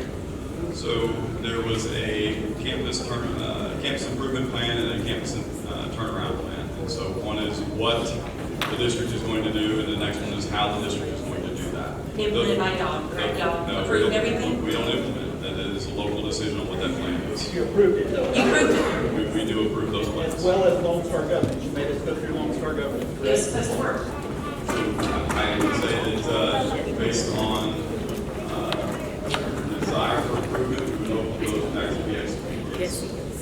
So these are things that you guys look over, and y'all, I'm sure y'all seen some other school districts, these approaches for improvement by the locals. And this is good, this is gonna work. But here we are from year 3 to year 5, and what you guys said, y'all agreed would work. By y'all standards, it didn't work. So where? So there's approving, and there's implementation, and there's execution. And so I would just say that where we are, we didn't see the requisite that needed improvement from year 3 to year 5. So again, what are you going to do now? Again, where we are is in place of identifying board of managers. And so we'll go through the process of a formal review next month to determine whether we're going to go forward with that order from the commission. And then we'll identify those members that will work with the community to determine what the needs are in this district. These members have already worked with this community. I'm telling you this right here, you're never going to find any more people that are going to step up our children. Their kids go here, their grandkids go here. No one knows the needs quite like these people, and they're going to fight for them. They have fought for them.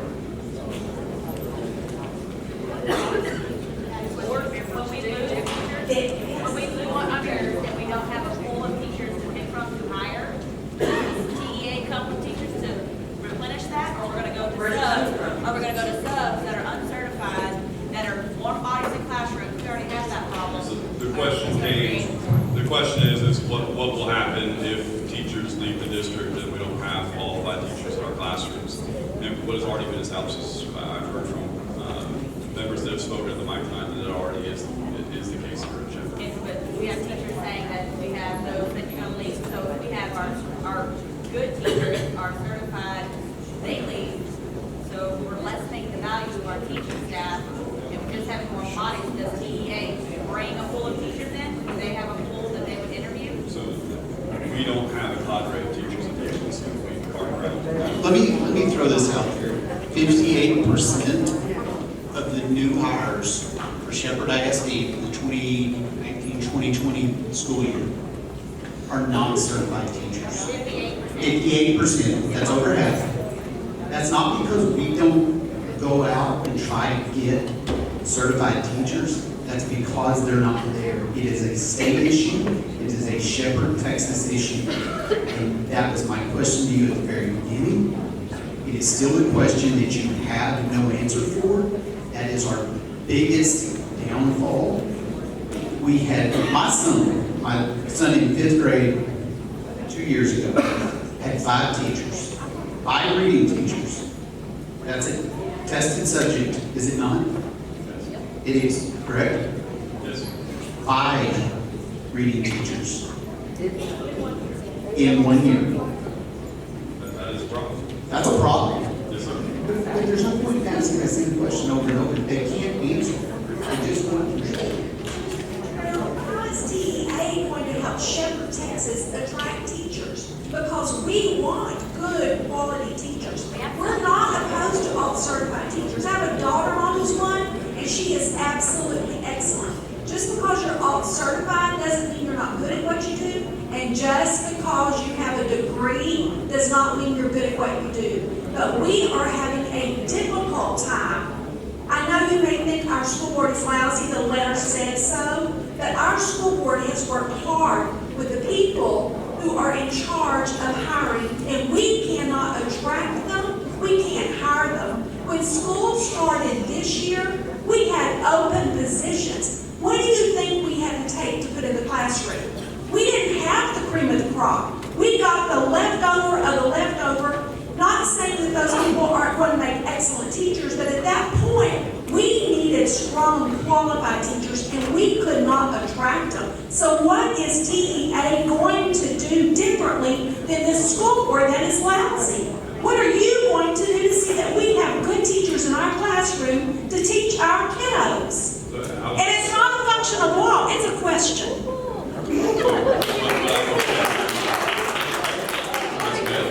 Is that I do believe that there are good teachers here, right? To say that, we're just employing people, I think there are good teachers here.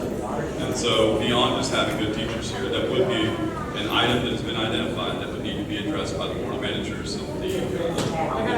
The Board of Trustees recognized it as well, and we weren't able to do anything. And the people that are employed by Shepherd ISD aggressively sought teachers, and they couldn't find them. Why? And do you think that when you put a new board of managers, that you're going to send through Lone Star governance? And by the way, this school board has been through Lone Star governance. And by the way, this school board makes the little check marks every month at the school board meeting that says how we're progressing with Lone Star governance. That you guys say are going to bring up our scores 4% at least. I've not seen it happen, but we're still making the check marks.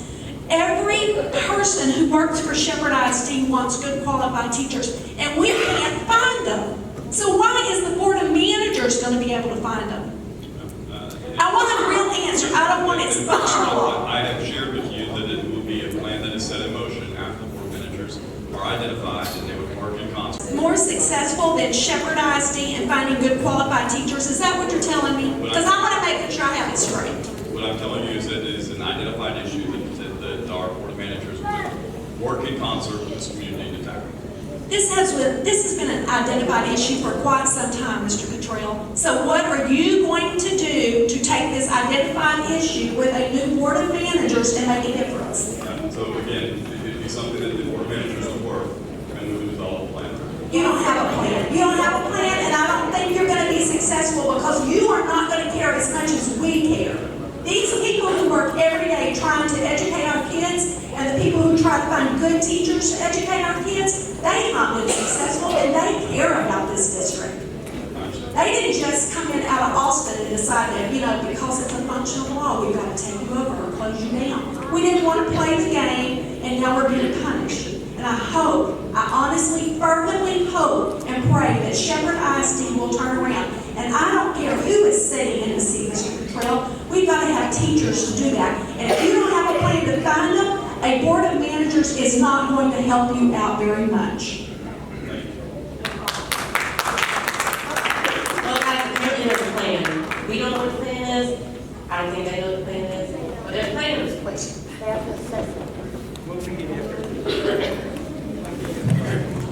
My name is Thomas Everett. I graduated in 1971.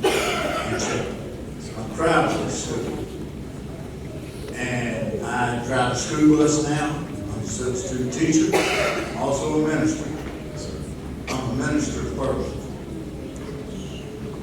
I don't know who made the decision to take this Bible out of this school, but that's where they messed up to begin with.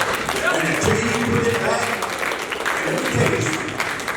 if the school board in Austin would give me 2 hours, they'd put that book right back in here and get somebody teaching it. But now, let me address the problem. Like I said, I'm a substitute teacher. If you give me the 10 top teachers in Texas, they're probably going to come from Shepherd. Because we got some of the best. But you know what? You take a class like I did Southern with 20 kids, and 6 of them are knuckleheads that cause us problems, and you can't teach the other 14. Because you got 6 that you're constantly having to correct. You say, well, now, what causes that? Let me tell you what causes that. Drugs. When a woman gets pregnant, she does drugs, it messes that child's mind up. He's bipolar and everything else you can name. I got a grandson that's that way. He's over at Curville right now trying to get help. Then you got lazy, no good parents sitting in the house watching TV, playing games. That's not going to help these kids. Got a little boy, he don't cause no problem. He's a good kid. But he can't count to 10? He's in the 1st grade? It's not the teacher's fault. I've seen the teachers work with him and work with him and work with him. But does he get it at home? Between commercials? Or between the games? If the daddy takes time because mama's got a bag of chips sitting on the couch. So, can you pick good teachers and put them in here better than what we got? No, sir, you can't. And you don't have a program, I'm telling you. I've got a program. I have got the answer. You put that Bible right back in this school. And in every school in the United States. And your problem will start to fade away. But no, you don't have the answer. Because you're not going to do that. Watch what happens within the next 6 years. And remember this. I'm Reverend Thomas Wayne Everett. Watch what happens.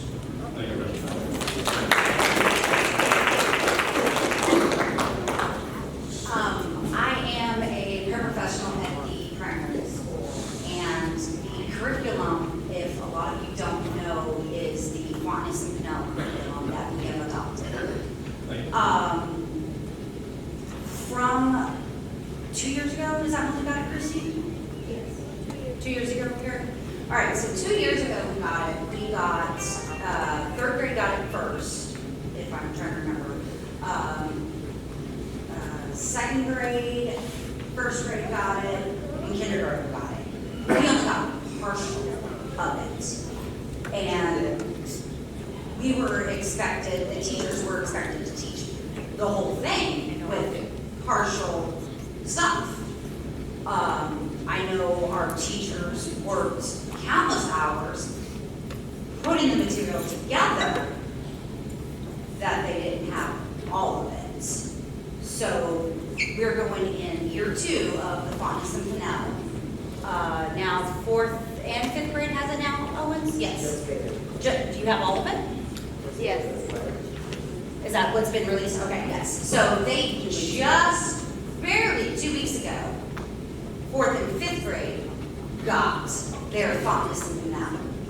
Now, mind you, people who do not know, it's about, give or take, Mr. Hartley said hundreds of thousands of dollars. It's about $12,000 to $14,000 per classroom to teach it properly.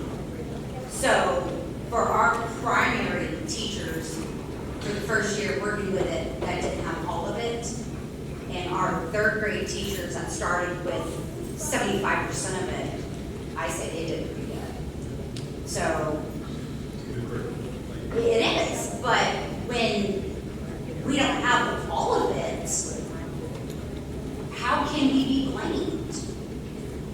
How can our school board, our teachers, be blamed for the Fontes and Pinell not working when A, we don't have all of it, B, I'm going to tell you right now, 50% of the kids don't even do it at home.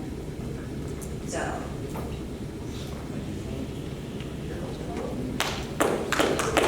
My name is Carol Shaw. I'm my mother and mother of children who have graduated from school here and children who still go to school here. The school board that we have now, there's no one in this room that can qualify if you put all of us together to take their place. They love our community. They have the best interests of our community at heart. We are one of the poorest counties in the state of Texas. And if we don't have the funding to fund better teachers, there's nothing wrong with the teachers that we have. All the teachers we have are highly qualified and dedicated to helping our children and our grandchildren to succeed. If they can't do it, there's nothing that you can do to come in here that's going to make it better. My name is Tiffany Goodman. I am very invested in this community. I grew up here, graduated from here. I do have a question. To be clear, our rating comes from a test. Is that correct? At the lower levels, at the lower levels. At the intermediate and the middle school levels, yes. So yes. So it's all based upon a test. I would like to know how you plan to think that any anybody else can come in here and do that. That is not the board of directors' problem. That is a state problem. That test needs to go away. Because any good to these children besides teaching to a test.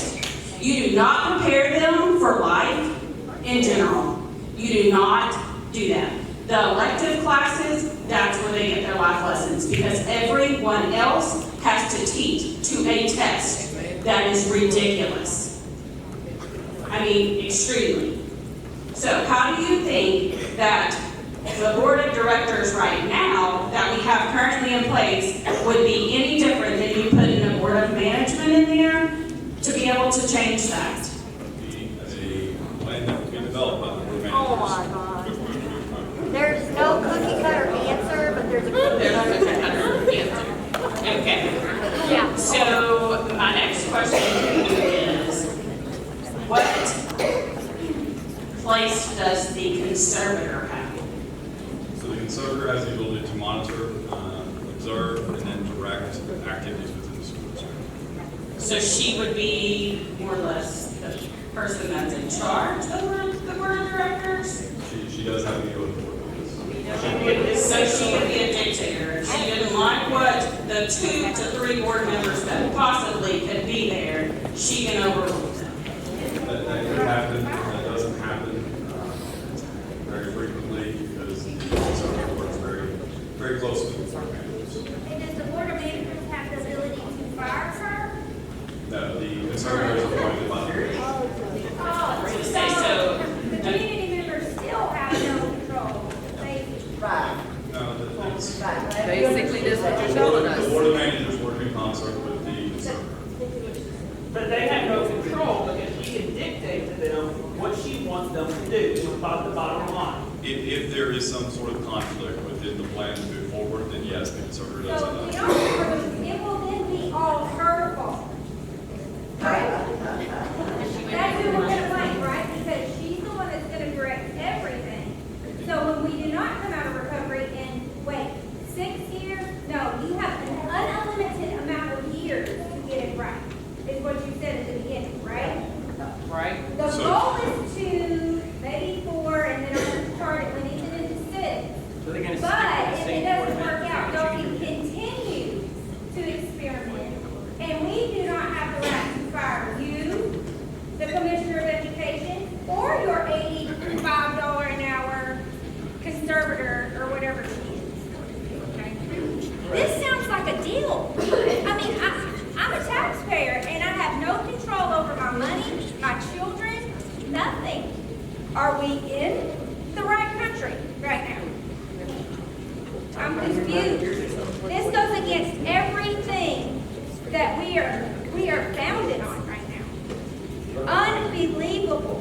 So what I say is get rid of the governor who appointed your commissioner and whoever put this crazy legislation into play.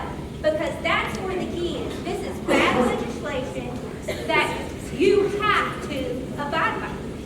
So as taxpayers, we're going to have to start making some calls, people. We're going to have to start making some calls because this is one district that's going to be of many in the state of Texas. This is just the beginning, the drop in the hat. And y'all don't even have a plan. And I would just like to add one thing to what Lisa just said.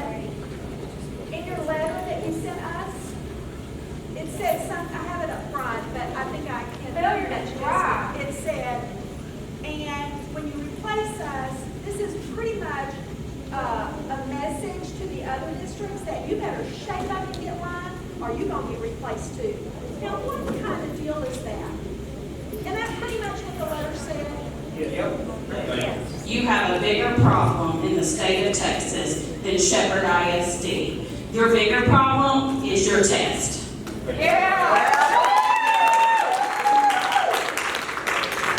Hello, my name is Sunil Loggins, born and raised here, worked here at the school many years. Can testify for a lot of these graduates. Tonight you haven't taken any notes. You're not making notation of what we're saying. I know it's a town hall meeting, but it's our need, it's our want, it's our heart. But you're she won't be making any changes or helping make adjustments to these managers that may be appointed. What I can share with you is that it's not actually true, in that we will make adjustments to be reflective, but we'll visit with the community through the Board of Managers process, which will have much of the input, not just from the town hall, but in deeper rooted meetings where we will be able to develop, as we're developing the plan for Shepherd, we'll be able to gain that feedback. And what I'll close with is the point, and when I say close with, not now, because I'm going to let everybody at the mic, but we do have an email address where we're going to provide you the email address to provide feedback at tea.texas.gov, which allows for you to provide that feedback to us. So we will be having other meetings. Are they going to be open or will they be closed as you interview this board in selection? So when we go through the interview process, that will be a closed process. Okay. Ms. Mims, who has been appointed by the commissioner, why is she not here tonight? Because she is not, because that has not been enforced, I guess is the best way to put it. It is still under consideration because that appointment, as was shared earlier, a request for formal review has been requested by the district, and so the commissioner may not appoint a conservator as a result of that formal review. But just out of precaution, doesn't it seem important that she should have been here to hear the concerns? So she'll be engaged in this process as we go forward and have awareness about much of the needs of the community. Thank you. Thank you. Hello, my name is Ann Sumner. I've been here for 11 years. I've got over 80,000 hours in of being with my children and teaching in the classroom. There's not a person here, if they don't know me by my name, they know me by my mom. I've taught their kids, and I'm proud of having their grandkids on my bus. If I haven't fed them in the kitchen, I took care of them in the classroom. If it wasn't in the classroom, it's on the bus. You're not gonna, we can tell you all day long how good Mr. Hart is, how good the board is. It's not gonna matter unless somebody, like the commissioner, can see and know what's going on. The only thing I wanna know is if there's money that can come in and replace these good Christian people. How come the money's not offered to them so they could have done it? And that's all I wanna know. I mean, it's like we're flooding, or they're just a piece of junk, and there has to be moved over for somebody else to come in, you know? Yeah, no, I understand what you're saying. The conservator would be paid, but the Board of Managers would not be paid. I just want to make sure that much is clear. But that's not what I was saying. What I was saying is if we can get the money, or y'all can get the money to replace the board and to do all this and that, to do what our people, our family needs to do for their kids, our kids. Why can't it be donated to them and let them do what that's supposed to be done, if that's the problem? I understand. Thank you. Thank you. I just had a quick question that I forgot to ask. Did you yourself take the STAR test? I did not. Do you know anybody that did that you can relate the STAR test to know if you could pass it? No, I do. I've got a few kids. And, Okay. For 5 consecutive years, I've taken the 3rd grade STAR test. Did you take the standardized test in Texas? I can relate to taking standardized tests, and I'm familiar with the STAR test, yes. So the development of it, and I'm just going to be naive when I ask if it's coming from people that did not take it, I'm assuming. They just assume that the kids, all kids in every district is going to be able to pass it, correct? So the STAR test is actually developed by Texas teachers. They go through a process and they work through developing what that test is. And so it's not me sitting in a room, but Texas teachers go through that. And anything that is on that test, at the end of it, it's called field testing. Any item that ever appears on the test goes through a process where it's field tested. And students take that question when it's not high stakes. So it's a pick of the litter students. No. I mean, because I know that there are cookie cutter students out there that you're going to look for, because then that raises the bar for y'all, and you don't have to drop down for anybody else, correct? It's actually a random sampling. Okay. Okay. Evening. I'm Rachel. lived in this community for as long as I've been here. Before that, we lived in various states. I have a couple different questions for you. Yes. I think the first one would be, how many times have we done this? A few. A few. Yes, I think more people turned up here than you were expecting, maybe. Or is this an average turnout? About average, but it's probably a little bit more. Yeah. Thank you. I think one of the first ones was, as far as the standards that were graded on, I'm not asking you to answer this or any of these immediately, but I would like an answer to them or from one of your bosses. What standards need to increase? Obviously, we're deficient in something, so I'd like to know what standards we're deficient on. Because when I look up online and I find our standards, we look like we're meeting the average, except for a dropout rate, which is higher. I'm not asking for the answer. I can give that to you, though. Okay. It's third, fourth, and fifth grade in the intermediate school. And it would be the tested grades in those, the tested subjects in those grades. So in third grade, it would be math and reading. In fourth grade, it would be math, reading, writing. In fifth grade, it would be math, reading, and science.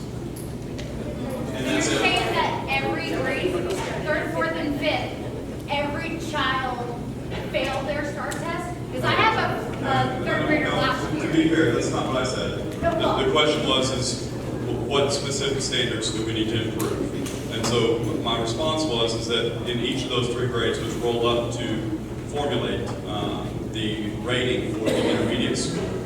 Each one of those grades and the subjects that I just mentioned rolled up to that rating. And so if you improve all of those, then it would, in theory, then improve your rating, and then in theory would then improve from an F. So it is not impacted by AP testing or AP placement, and it's not impacted by dropout? That's correct. No, that's correct. Because we're talking about the intermediate school, grades 3, 4, and 5. But those aren't, because I know that we have a lower AP. So that's not impacted. I know we have a higher dropout. That is actually the higher dropout rate and the lower AP rate are actually not the factors of dropout. Okay. And also, where can we find this data? Because it's rather hard to find. It'd be nice to have a website where we can access it so we can look at that. And So I've got it. There is one. It's TX. So abbreviation for Texas. TX schools.gov. And you can type in Shepherd Primary, Shepherd Intermediate, Shepherd Middle School, Shepherd High School, or Shepherd ISD. And it will actually give you a ton of information. It will break it down all the way by the standard and by the grade, by the content and the grade. Yeah, and that's what you use. But it's a reporting format to help communities and parents. And is there a weighted average on those that we're be able to see? Yeah, you'll be able to see where the performance for the Shepherd ISD or Shepherd Intermediate Primary, well, not primary, but intermediate and the other campuses are versus the state average. It's on there. Are you in charge, and is the rest of your team? I know there's several other districts being managed. Yes, sir. Houston's one of those. Houston ISD, which is a massive school district. Are you part of that team, and are your superiors on that team to manage that school district as well? Just to help with the organization structure, there's the commissioner and then me. And yes, my team is responsible for what is there. And then we do have other deputies that are my peers that are supporting with different initiatives with those districts. But right now, where we are in this process, because it is a function of enforcement that is primarily falling on to the responsibilities of the governance office, which is what I oversee. And what exactly do you completely oversee? Okay, so it's governance and accountability is what I oversee. Governance involves complaints, investigations, enforcement. It involves waivers, districts of innovation. It involves Lone Star governance on the governance side, among a few other things. Accountability, oversee the A through F accountability system, as well as research and analysis at the agency. Okay.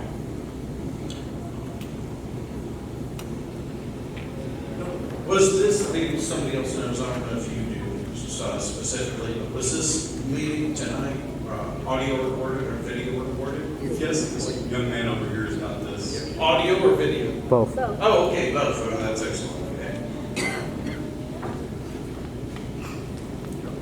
The board that could possibly be formed, is that going to be open door or closed door? It'd absolutely be open door. Okay. The Open Meetings Act would be something that they would actually adhere to. And so the community would have every access to that board that they would under a normal board of trustees. Okay. And will they be cooperating and working alongside our city council, or will they be directly separate from the city council in the decisions they make? Or will they have to also work with the city council to set up, because there's various plans in this that may require different programs, and you've already said that there's no state assistance for this, am I correct? That's correct. Okay, so when they make a decision, regardless of what it might be, and they decide a certain action needs to be taken, are they gonna work with the city council for the funding and for the administration of that?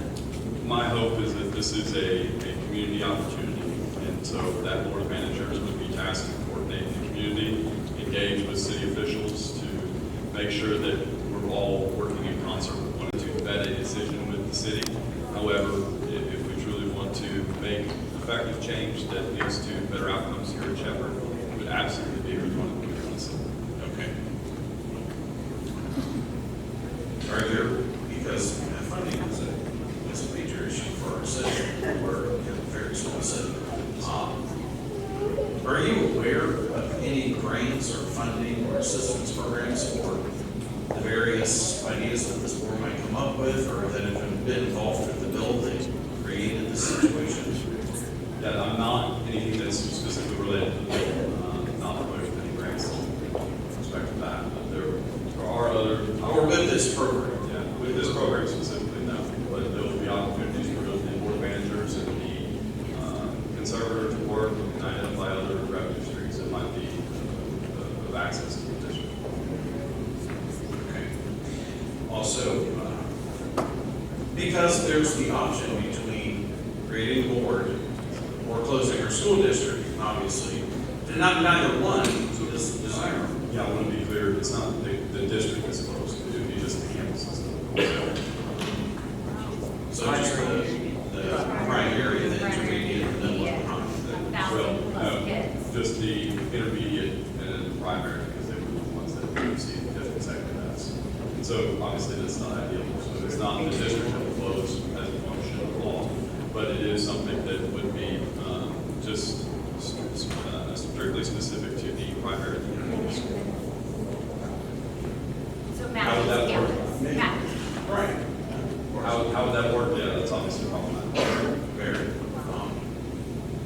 Since you're of a relatively high position in this situation, what's the probability? Has your you and your, I don't say coworkers, that's the wrong word. Anybody else in church looked at that? What is the probability of a closing? Like, is there a standard for closing? Like saying this, at this point, we close the schools, at this point, we don't? Or is it fully arbitrary and you can't even provide a probability of closing these schools, that the decision might be made? Yeah, each and every situation has its own context. Okay. Because I mean, this is a bit off to the side of a situation like that. The questions and your others, but I don't know. I'm sure that the other people above you, as well as you, and the other people below you, is probably everybody in this room and everybody that was here is the decision of closing schools and destroy this town, getting total property values and shut it down economically. Because who's going to move to a town that's lacking schools? You know, only thing I can pass on to you and the other people above you, because you're the ones that finally have the final decision. Houston's growing. Houston's moving out this way. And not just that, but all the economic development that's moving this way. We've already seen our town developing and more businesses coming in. We've seen in Cleveland where they're planning massive new subdivisions going in there, and look at New Canaan. It's all moved up this way. I would not want to see, nor could we afford to have a school district closure.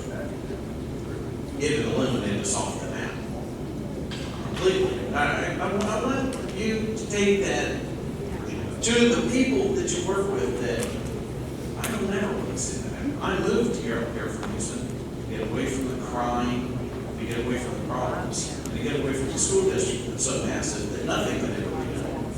Which is interesting, because I'm not sure what your take is.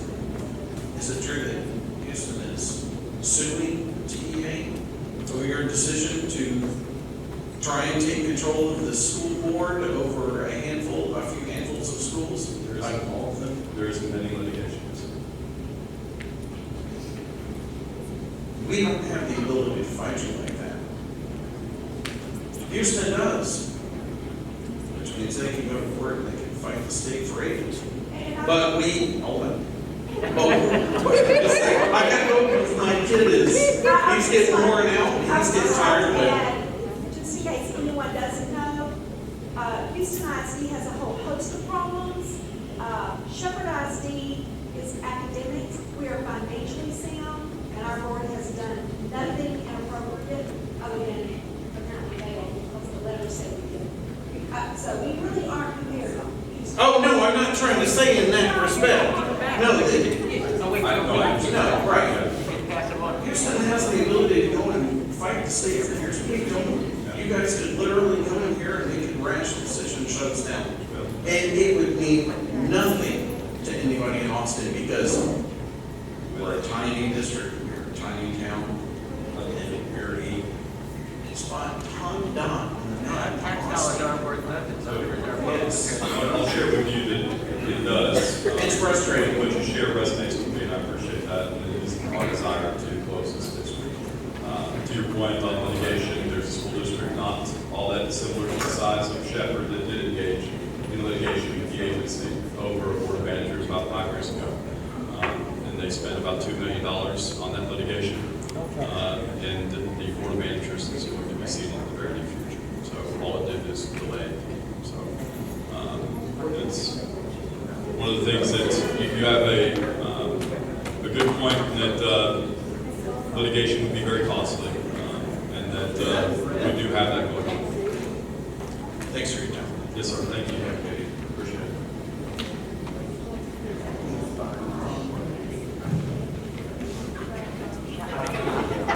My name is Rachel Mitchell. I'm a junior resident and former business owner in the area, and probably more to the people who are left remaining here than you. We have confidence in our board members as it is. There'll probably be some people here who will fill out the forms that will be totally qualified or would do a good job, but my suggestion is for every board member that's here to just fill out the forms. For real. All of them fill out the forms. Just read up. They might not take you, but y'all are doing fine.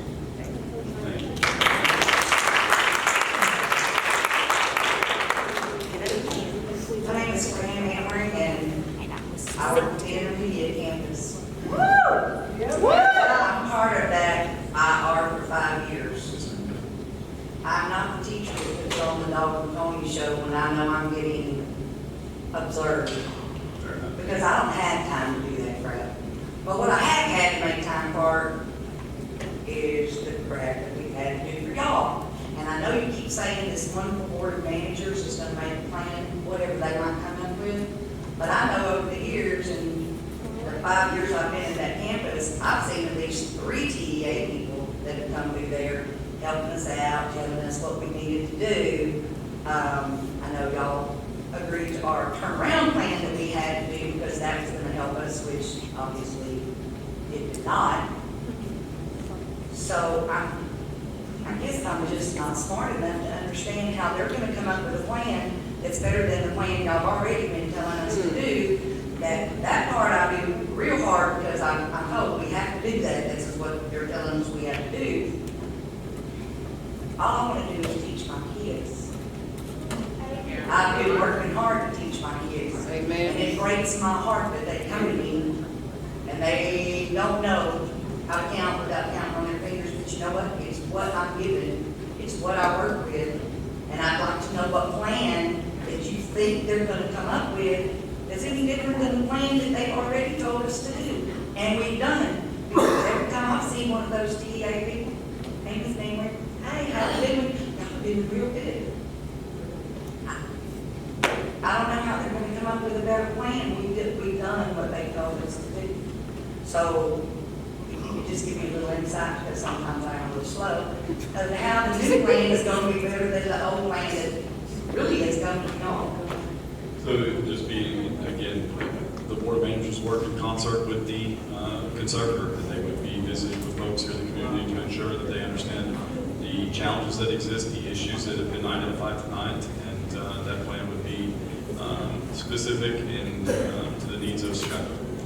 And I'm pretty sure what you're telling me, the conservator would pretty much be like the other TA people we've had in, other than maybe they're a little bit more powerful, working with the board and stuff, but we have had TA people on our campus. I know I've met at least 3 of them, right, 3 of them. I'm not familiar with those individuals. I am. I'm sure you are. And I know they were from TA, especially because they have their own campus, you know. I'm positive. I'm old, but I'm not, I never forgotten. Are those the school improvement professionals that are hired by the district? Is that I don't know, TA people, yes, they are. So, yeah. There's the people that know this here as much as I do. And, you know, they tell us we need to hire Region 6. We hire Region 6, we do exactly what they tell us. Hey, you know what? I'd love for every one of my students to pass, and I would work my tail off just like I've always done. But if you tell me that tap dance is gonna work and it doesn't, I don't know how to tell me it's the same thing. The conservator, to me, is no different than the other GA people we've had in, are telling me to do whatever Region 6 says, and we're doing all of those things. So I guess I'm just a little confused as how the new plan is gonna be any different. And you really don't know. I share with you that plan would be specific, and it would be developed by your community, and it would be done so. I said on the group, when we made turnaround plans, they were specific. And I get what you're saying, but you're saying that we've got to do the same things we've already done. Because I've been there, I've sat there, I've spent the extra hour and the extra time. But I guess I'll just keep letting my kids do it. Amen.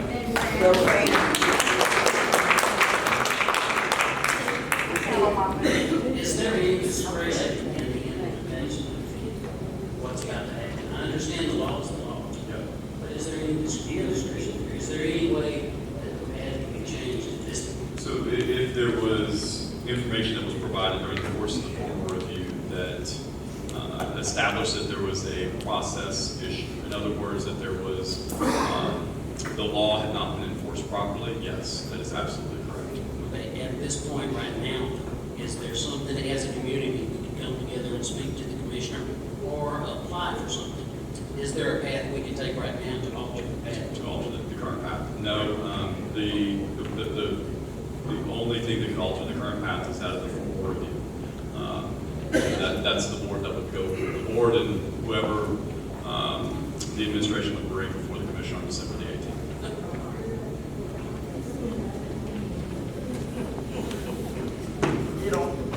I'm Lynn Schrader. I'm born and raised here, went to school here. Yes, sir. I'm going to be real easy on you. I appreciate that, sir. Okay? Where do you live now? Live in Buda, Texas. Where? Buda. Okay. You have a family? D not N. Okay. You have a family? I do have a family, yes, sir. Well, I guess y'all will be moving here, right? Now, you got to move here if you're going to solve the problem. Yeah, no, You can't live somewhere else, I understand. right? I understand what you're saying. But you're going to move. What I can share with you is that our folks will spend a great deal of time supporting your board of managers, and the conservator will spend a great deal of time helping support the community's district. And I will be here as necessary, yes, sir. But we need you here full time. 24 hours a day. Okay, and most everybody's been right when they're talking about teachers' pay. If they're paying 50,000 down the road and we're paying 30, where are you gonna go? That's a problem. That's a big problem. Yes, sir. All right, thank you. Thank you, sir. Just a quick point. The people of the community, they have approximately a $20 million budget on an annual basis. 80% of that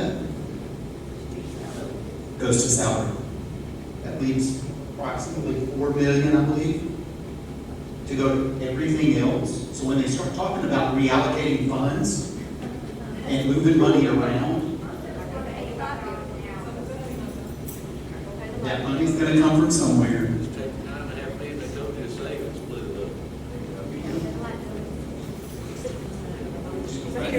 Just want everybody here to understand that. Understand the numbers, understand the math.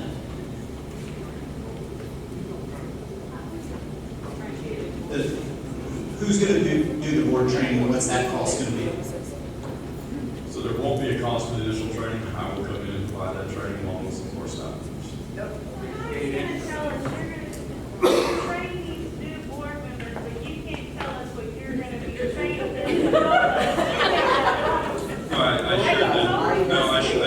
In fairness, I shared that the training that would be provided to that board would be the Lone Star Governance Framework. That would be the additional training.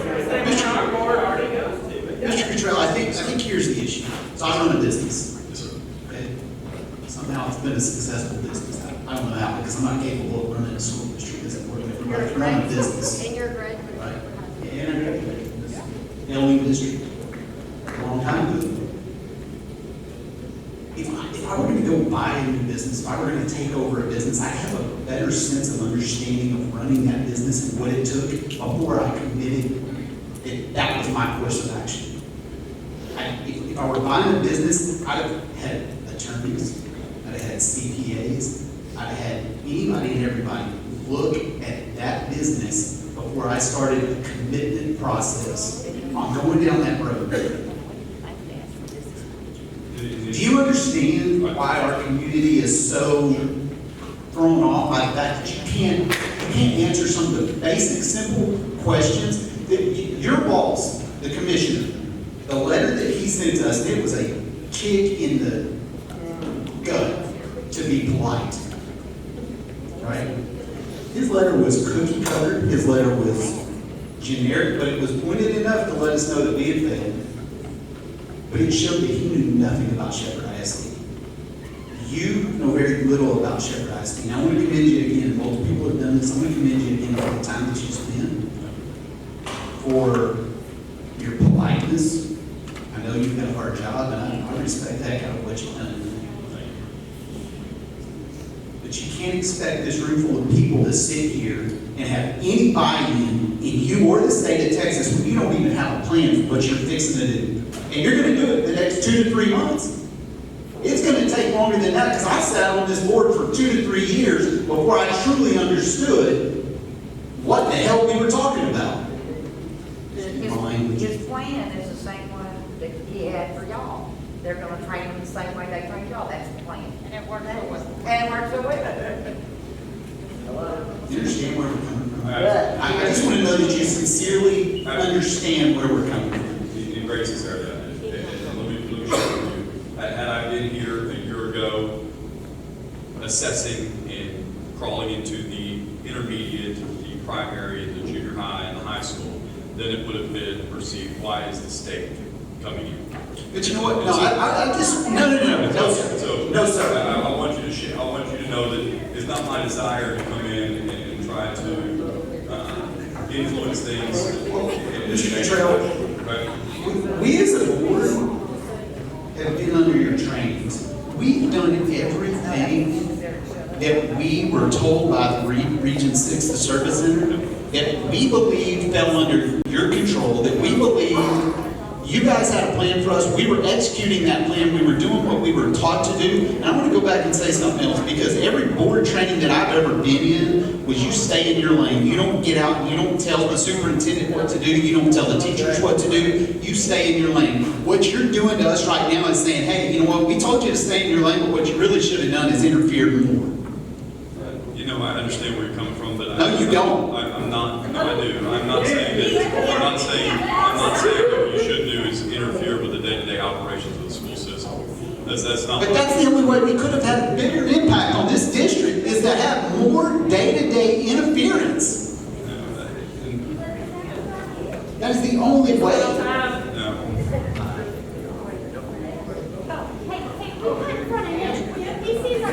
We said if you would come in at the end of our R4, we wouldn't have thought you were interfering.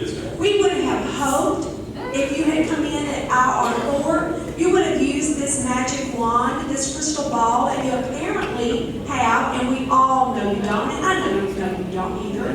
But if you would come in at the end of our R4 and helped us, and told us what we were doing wrong, because we truly believe we were doing everything that you told us to do. If you had come in at the end of our R4, we may not have been sitting here today, but you waited until we failed. You waited until the commissioner had no other option but to come in and quote-unquote take this school district over. Then shame on you for waiting until we failed to flex your muscles and act like you've got more sense than the people here do and tell us how to run the school district. Because let me repeat one more time, Mr. Cottrill, we appreciate that you're here, but your track record is pretty awful. Who's replacing you guys? When TEA comes in and takes over a school district and fails, who's replacing you?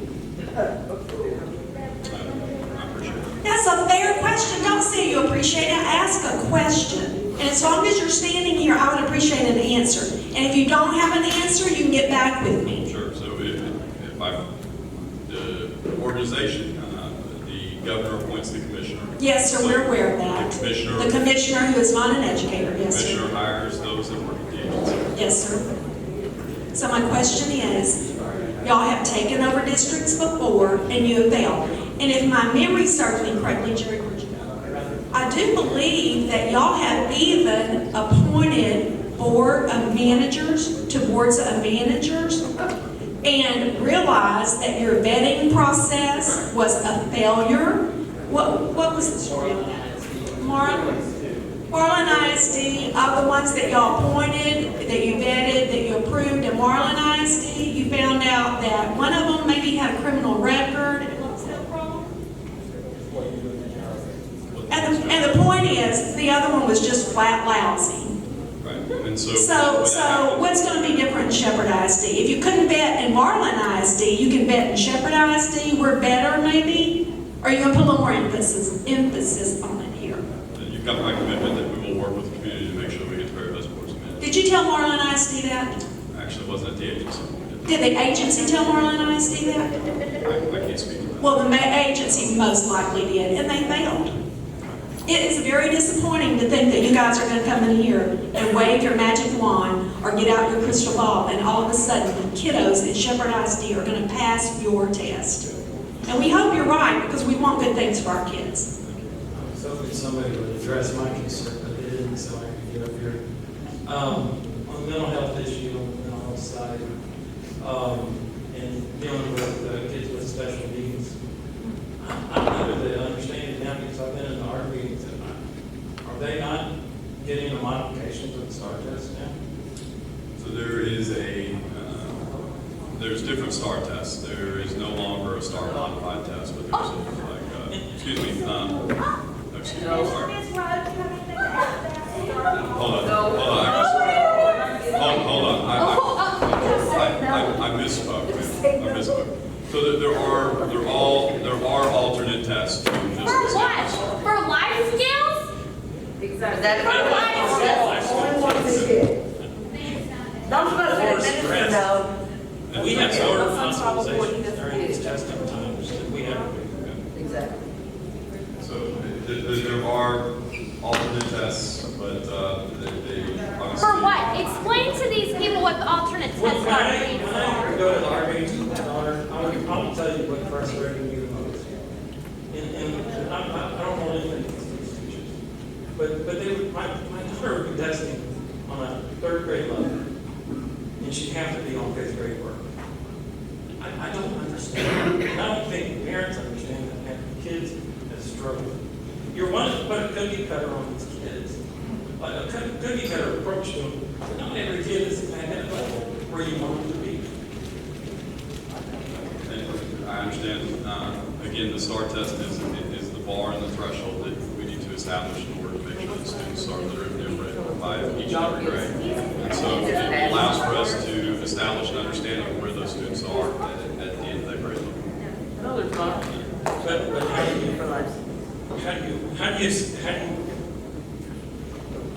do you allow that to be adjusted? Adjust for a school district that might have a higher population.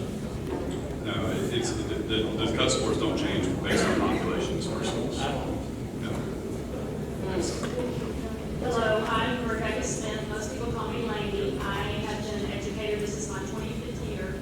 And I have a couple of questions for you. But first, I'd like to know what, as you coming to talk tonight, I commend you too, because I wouldn't want to be on that side of the podium for sure.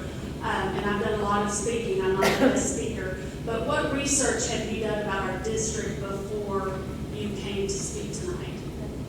I'm familiar with Shepherd, the community. I visited with Mr. Hartley over the last year. I'm familiar with some of the struggles that we have. I was familiar about the teaching turnover that we have experienced here in Shepherd. So you're aware that Shepherd ISD is the largest, or we are the biggest company, if you want to call it business, in our town. So I say that because you're talking about, you keep quoting the law.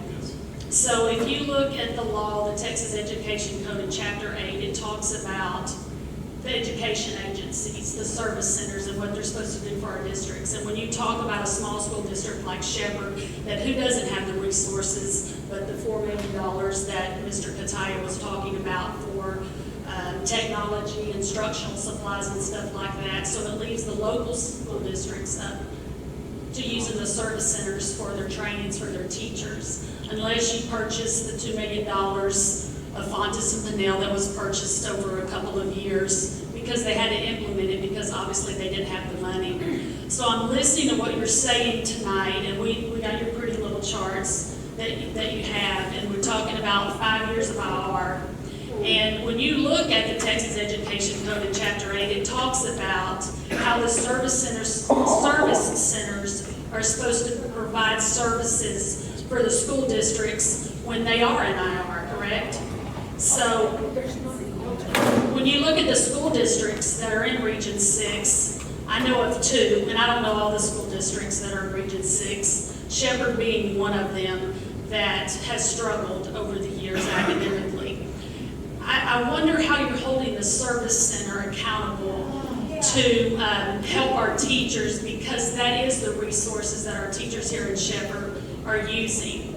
So, you know, they, a couple years ago, reconfigured their departments in the service center, and they have the school leadership and the school improvement departments, because I believe some of the people that were here in Shepherd went to the service center.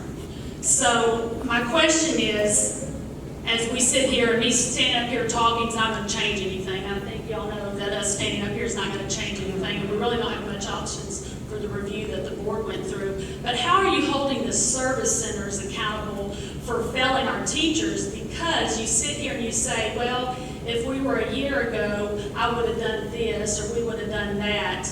Because when we sit here and we're listening to you, obviously the service center in the state of Texas has failed Shepherd, not these board members, okay? Because there's no, what resources are you going to provide? We're going to get a new governing board, okay? At the end of the day, they're still having to go to the service center for training. So what implications does the service center have when they have more than one school district in their region that is in IR?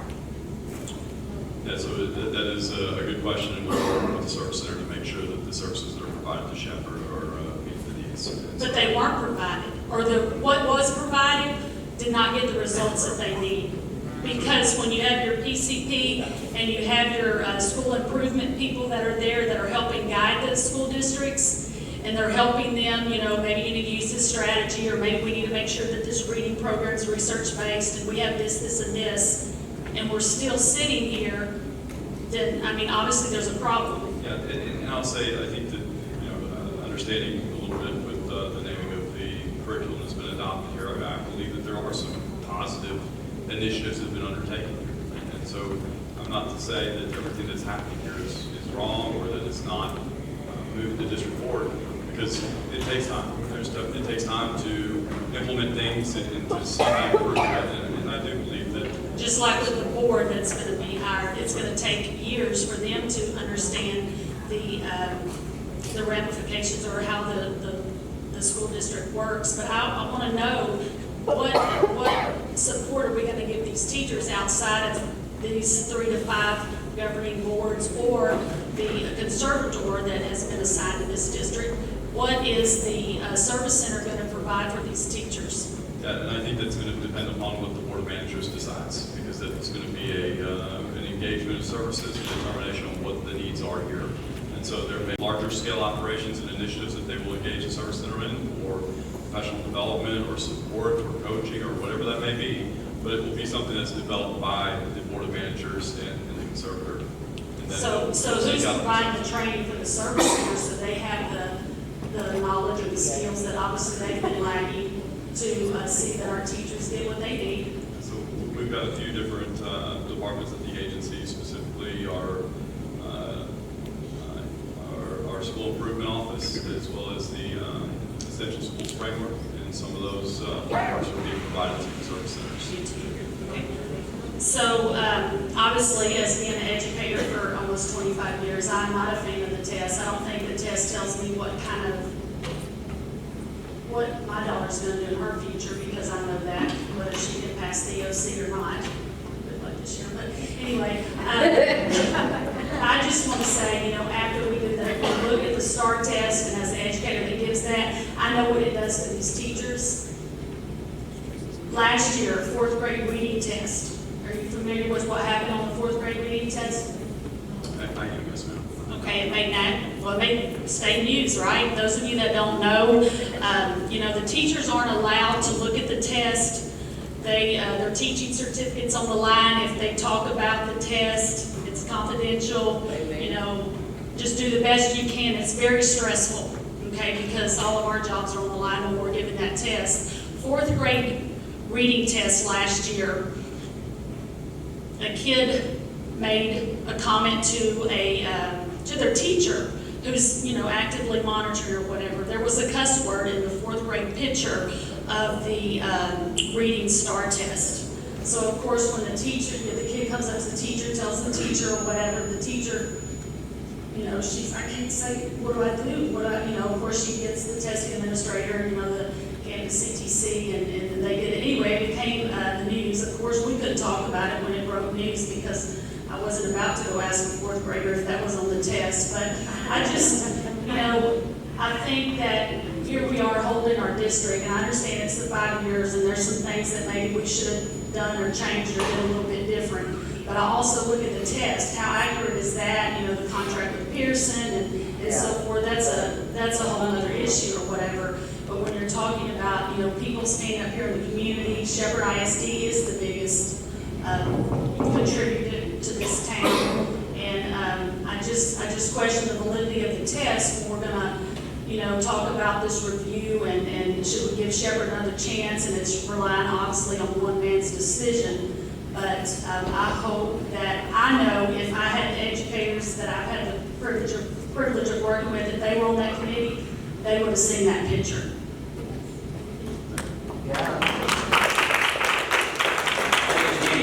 I'm a substitute teacher for Slow. One of my questions to you is, well, first off, we already know that you're going to find a board of managers. It's nothing you can do about it in the story. Who are the ones who are actually going to look over the applications and make the choices? Is it our board who are already here, or is it somebody who's coming for you? I would be reviewing them along with some members of my team. Dr. Williams would also be joining me in review. So strictly coming from the GA. And well, we would be visiting with community reference checks along the way. I don't get community reference. Yeah, so we would visit with folks in the community about some of the individuals that we have moved into that area. So as we move folks through the process, we would go through a place where we would be visiting folks in the community to determine what those community has. And I've been sitting here listening to everything that's going on. My wife is a third grade teacher here. She's in the intermediate school. This is my question to you, and maybe anybody else can answer this. I substitute teach from usually intermediate, because I have to campus, but I'll see third grade, and then the following year I'll go and I'll teach the fourth grade, and I'll teach the third grade student that is now in fourth grade, and the student still can't write his name. He still can't read anything. I want to know who lets them pass. Why are these kids passing? Because there's a no child. Is it no child left behind, or is it that the school district and the board saying, no, let's just push them through so we can get one? It is a local decision, and so if a school district can establish different thresholds for retaining. And so many kids being passed over, keep going to fourth and fifth grade, et cetera. different systems have different standards, and that is a function of what the policies are. And so that is a local decision. So then if we actually stop and lead these children back and get them educated again so that they understand, don't you think we'll be out of IR very quickly? Because now they're finally learning to what they need to learn instead of just ignoring it. The kids fell in third grade. They fell a test. They get to fourth grade. They fell a test. That's my They point. continue. But if they go back to third grade, won't they pass the test eventually? No. No. Really? Because from a very young age, there felt like a failure. Okay, and you teachers, So and I when- see a lot of you teachers talk about how good you kids are. You're not a failure. Exactly. You are smart. You are doing But your job. we can't be there in their ear while they're taking the test. No. All we can do is walk around and pray for them. But when they're brought back and they're repeating the same grade, don't you think they might catch on eventually? No. Especially if they're 504 sped or L. They're not going to catch They're not going to.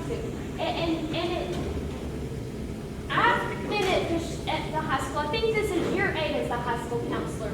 Every single year at state testing, I stand with the kid and talk them out of dropping out of school because of the test. And it's the same way in middle I'm school. not disagreeing with you. I despise the test as well. Right. But I just So see when you from my feel like a standpoint, watching failure kids at a young one age, after another every grade, And it doesn't third, change. fourth, fifth grade, sometimes in middle school, and they still, even in middle school, they still can't read. And they just keep passing on. can't have an So 18-year-old third that's grader.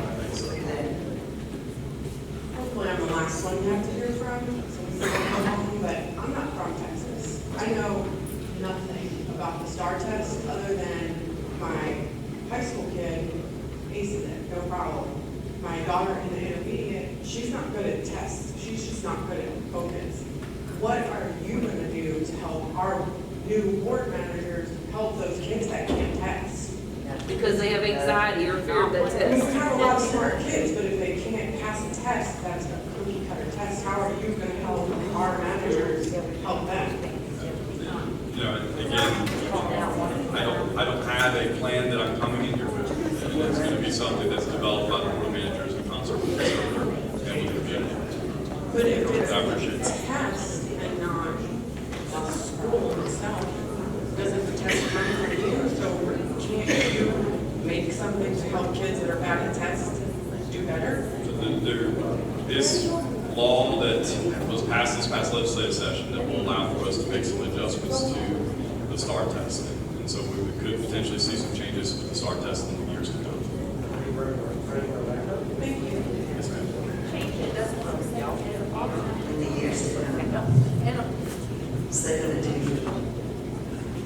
my question is kind of what Danny was talking about, that you and a team are going to review the applications for the new board of managers.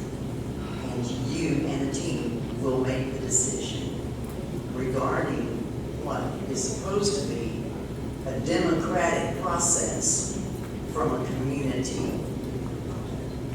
based upon the population of that community. How are we going to do that? But what we would do is we'd go through the process and we would evaluate the applications that we have. Okay, this because it's a bunch of, here's the deal. I live in Kingwood, and I've lived there for most of my life. And I've subbed in Kingwood, and I've taught in New Caney. And when I was there, and when I was subbing in Kingwood, I had 100% of my kids pass the exam. And I tried to implement processes in my curriculum here at this school, it's particularly with U.S. history, that was extremely successful in other districts. Here in this district, the students laughed and wouldn't watch the movie, wouldn't answer the questions, could not become engaged, weren't able to read it and stay focused. How is a brand new board of managers going to come into my classroom and sit with a child and cause them to be more focused? We've watched these people that we've had to pay a lot of money for up and down our halls, like a new sheriff in town with a new bag of tricks. And I just say that her new bag of tricks is not very effective, will be. Everybody's trying to support us, but in the classroom, with 25% of students of every class completely enabled. I gave a science check one today. My children had 0. And they will continue to make a 0 unless the STAR is modified once again to accommodate those students who have difficulty with focus, who have difficulty with language. I see students speak Spanish in the home, Spanish to their peers next to them, Spanish at their home, and yet they're taking an English test. I have a child in my class right now who speaks very little English, but he took an English science today. Why can you not, with your team, also choose people from our community? We have people with doctorate degrees here. Some of them left already. Why can you not place them? Or is it a function of law that these highly educated, highly invested, highly knowledgeable of the community people cannot serve on the committee that will not hire, but choose a new board of managers? Yeah, I'll just say that that's something we'll take into consideration. It's something You're very, very good. Now, you are the messenger here, but you're extremely good at rhetoric. And that is the frustration that many of us feel. Because when I go to pass by my schools in Kingwood, they don't go to their field trips in a dilapidated school bus. They go in beautiful tour buses. When I go into those schools and I look at what they have, they don't have to ask Region 6 to bring them a blithering hot plate so they can demonstrate things. And I know you're extremely tired. But the frustration is this. Where is more money going to come from to have tutors in the classroom, more people in the classroom, smaller class sizes, better materials? Where's the money doesn't just fall from the cloud. Hi again. I just have a quick question, and I'm pretty sure I know the answer to it, but I just want to clarify. Kind of throwing it back to selecting the managers. How likely is it that a past board member, who is a board member when the school is not IR, how likely is it that they could become like one of the managers? As likely as anybody else. Like, so what you're saying is, what we speculate is that this would be a past board member. Well, my main question is that a possibility? Because Yes. somebody's asked that in the past though, and you said that it would go through the motions, I believe, or go through the process with that? Go through the process. Okay, so if that was interpreted as going through the motions, then I completely apologize, because that's not what I intended to communicate. Going through the process is going through the process. with a complete fair shot. Absolutely. So if that was what was taken away. So even for a current board member, For a current board member, yes, we're sir. going to get a fair shot. We will You're give that. going to give me your word on that. I will give you my word. My name's Jerry Cottrill. Thank you, Jerry.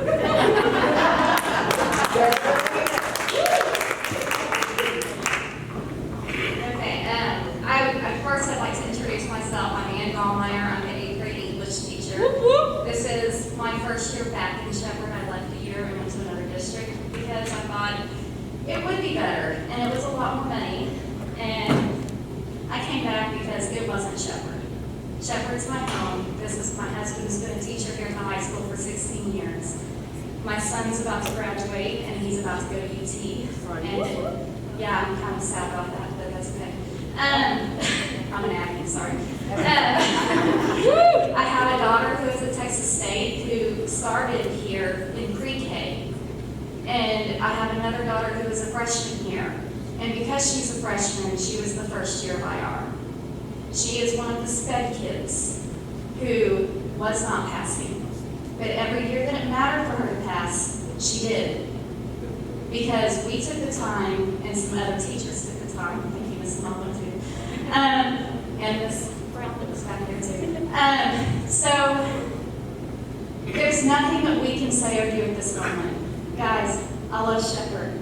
I love you all. I have 2 students in here that were through 2 years of IR at the intermediate, and for the 3 years at the middle school. And they're sitting here listening to us. It's not helping us at this moment. He can't do anything, he's just the messenger. And it is really late, and I kind of want to go home, and I can't go home till my son does. And these kids, we got to study tomorrow, and I'm still not finished with my lesson plans that I have to do for the week after Thanksgiving. And I'm trying my best, and I know everybody else here is trying their best. And so I thank you for coming. I can say one thing though, I do not think that you really understand Shepherd because UTA is a whole different demographic. It may look the same on paper, mentally, it is not the same. My daughter goes to Texas State, my in-laws are from Smithville, I know that area, it is not Shepherd. I told my husband that when we moved here, and he said, surely it's not that different. It's a culture shock.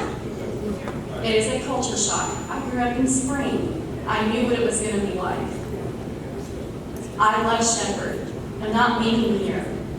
You can try to close our schools. You can try to do anything. I took the pay cut to come back. I'm not leaving. And the fact that I've seen a few different superintendents, and Mr. Hartley is doing a great job. A great job, yeah. And these teachers that are staying, the teachers that are still here, we are trying our best. We have done everything you've asked us, but I do blame the state a lot. Because 5-6 years ago, y'all tried to push my kid out of special ed because we had too many in the numbers. We could not give that help to those kids who needed it because the state said we needed to limit our numbers. I'm a former special ed teacher as well. I have watched what the state did to us. But because of that, I now spend 12 and 13-hour days working for my students and missing out on my son's senior year to try to get us out of that situation. But I think it's time for all of us to go home and just say goodnight.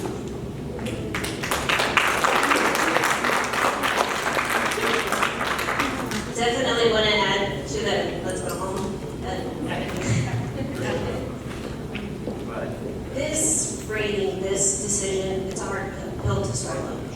Shepherd, we have our pride. We all bleed blue. Amen. We all have put every ounce of sweat and tears into this district. We've done everything that we can to make sure that these students get what they can. So when the state comes and says, no, you're not doing a good job, it sucks. It sucks for everybody because us as a community shows that we haven't done what we needed to do. So at this point, take it back, do what you're going to do because that's the only chance, that's the only option we have now. So it's in your hands, the ball's in your play. Okay, guys, there's no one else that wants to come before, really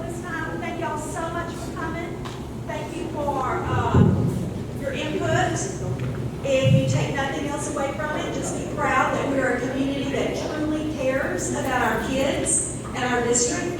And whatever the state does is not going to impact that. We will still love our babies and we will still care for them. And if we are replaced, I hope that whoever comes in does a fantastic job. And I hope Mr. Cottrill finds that crystal ball, because we truly do want good things for our kiddos.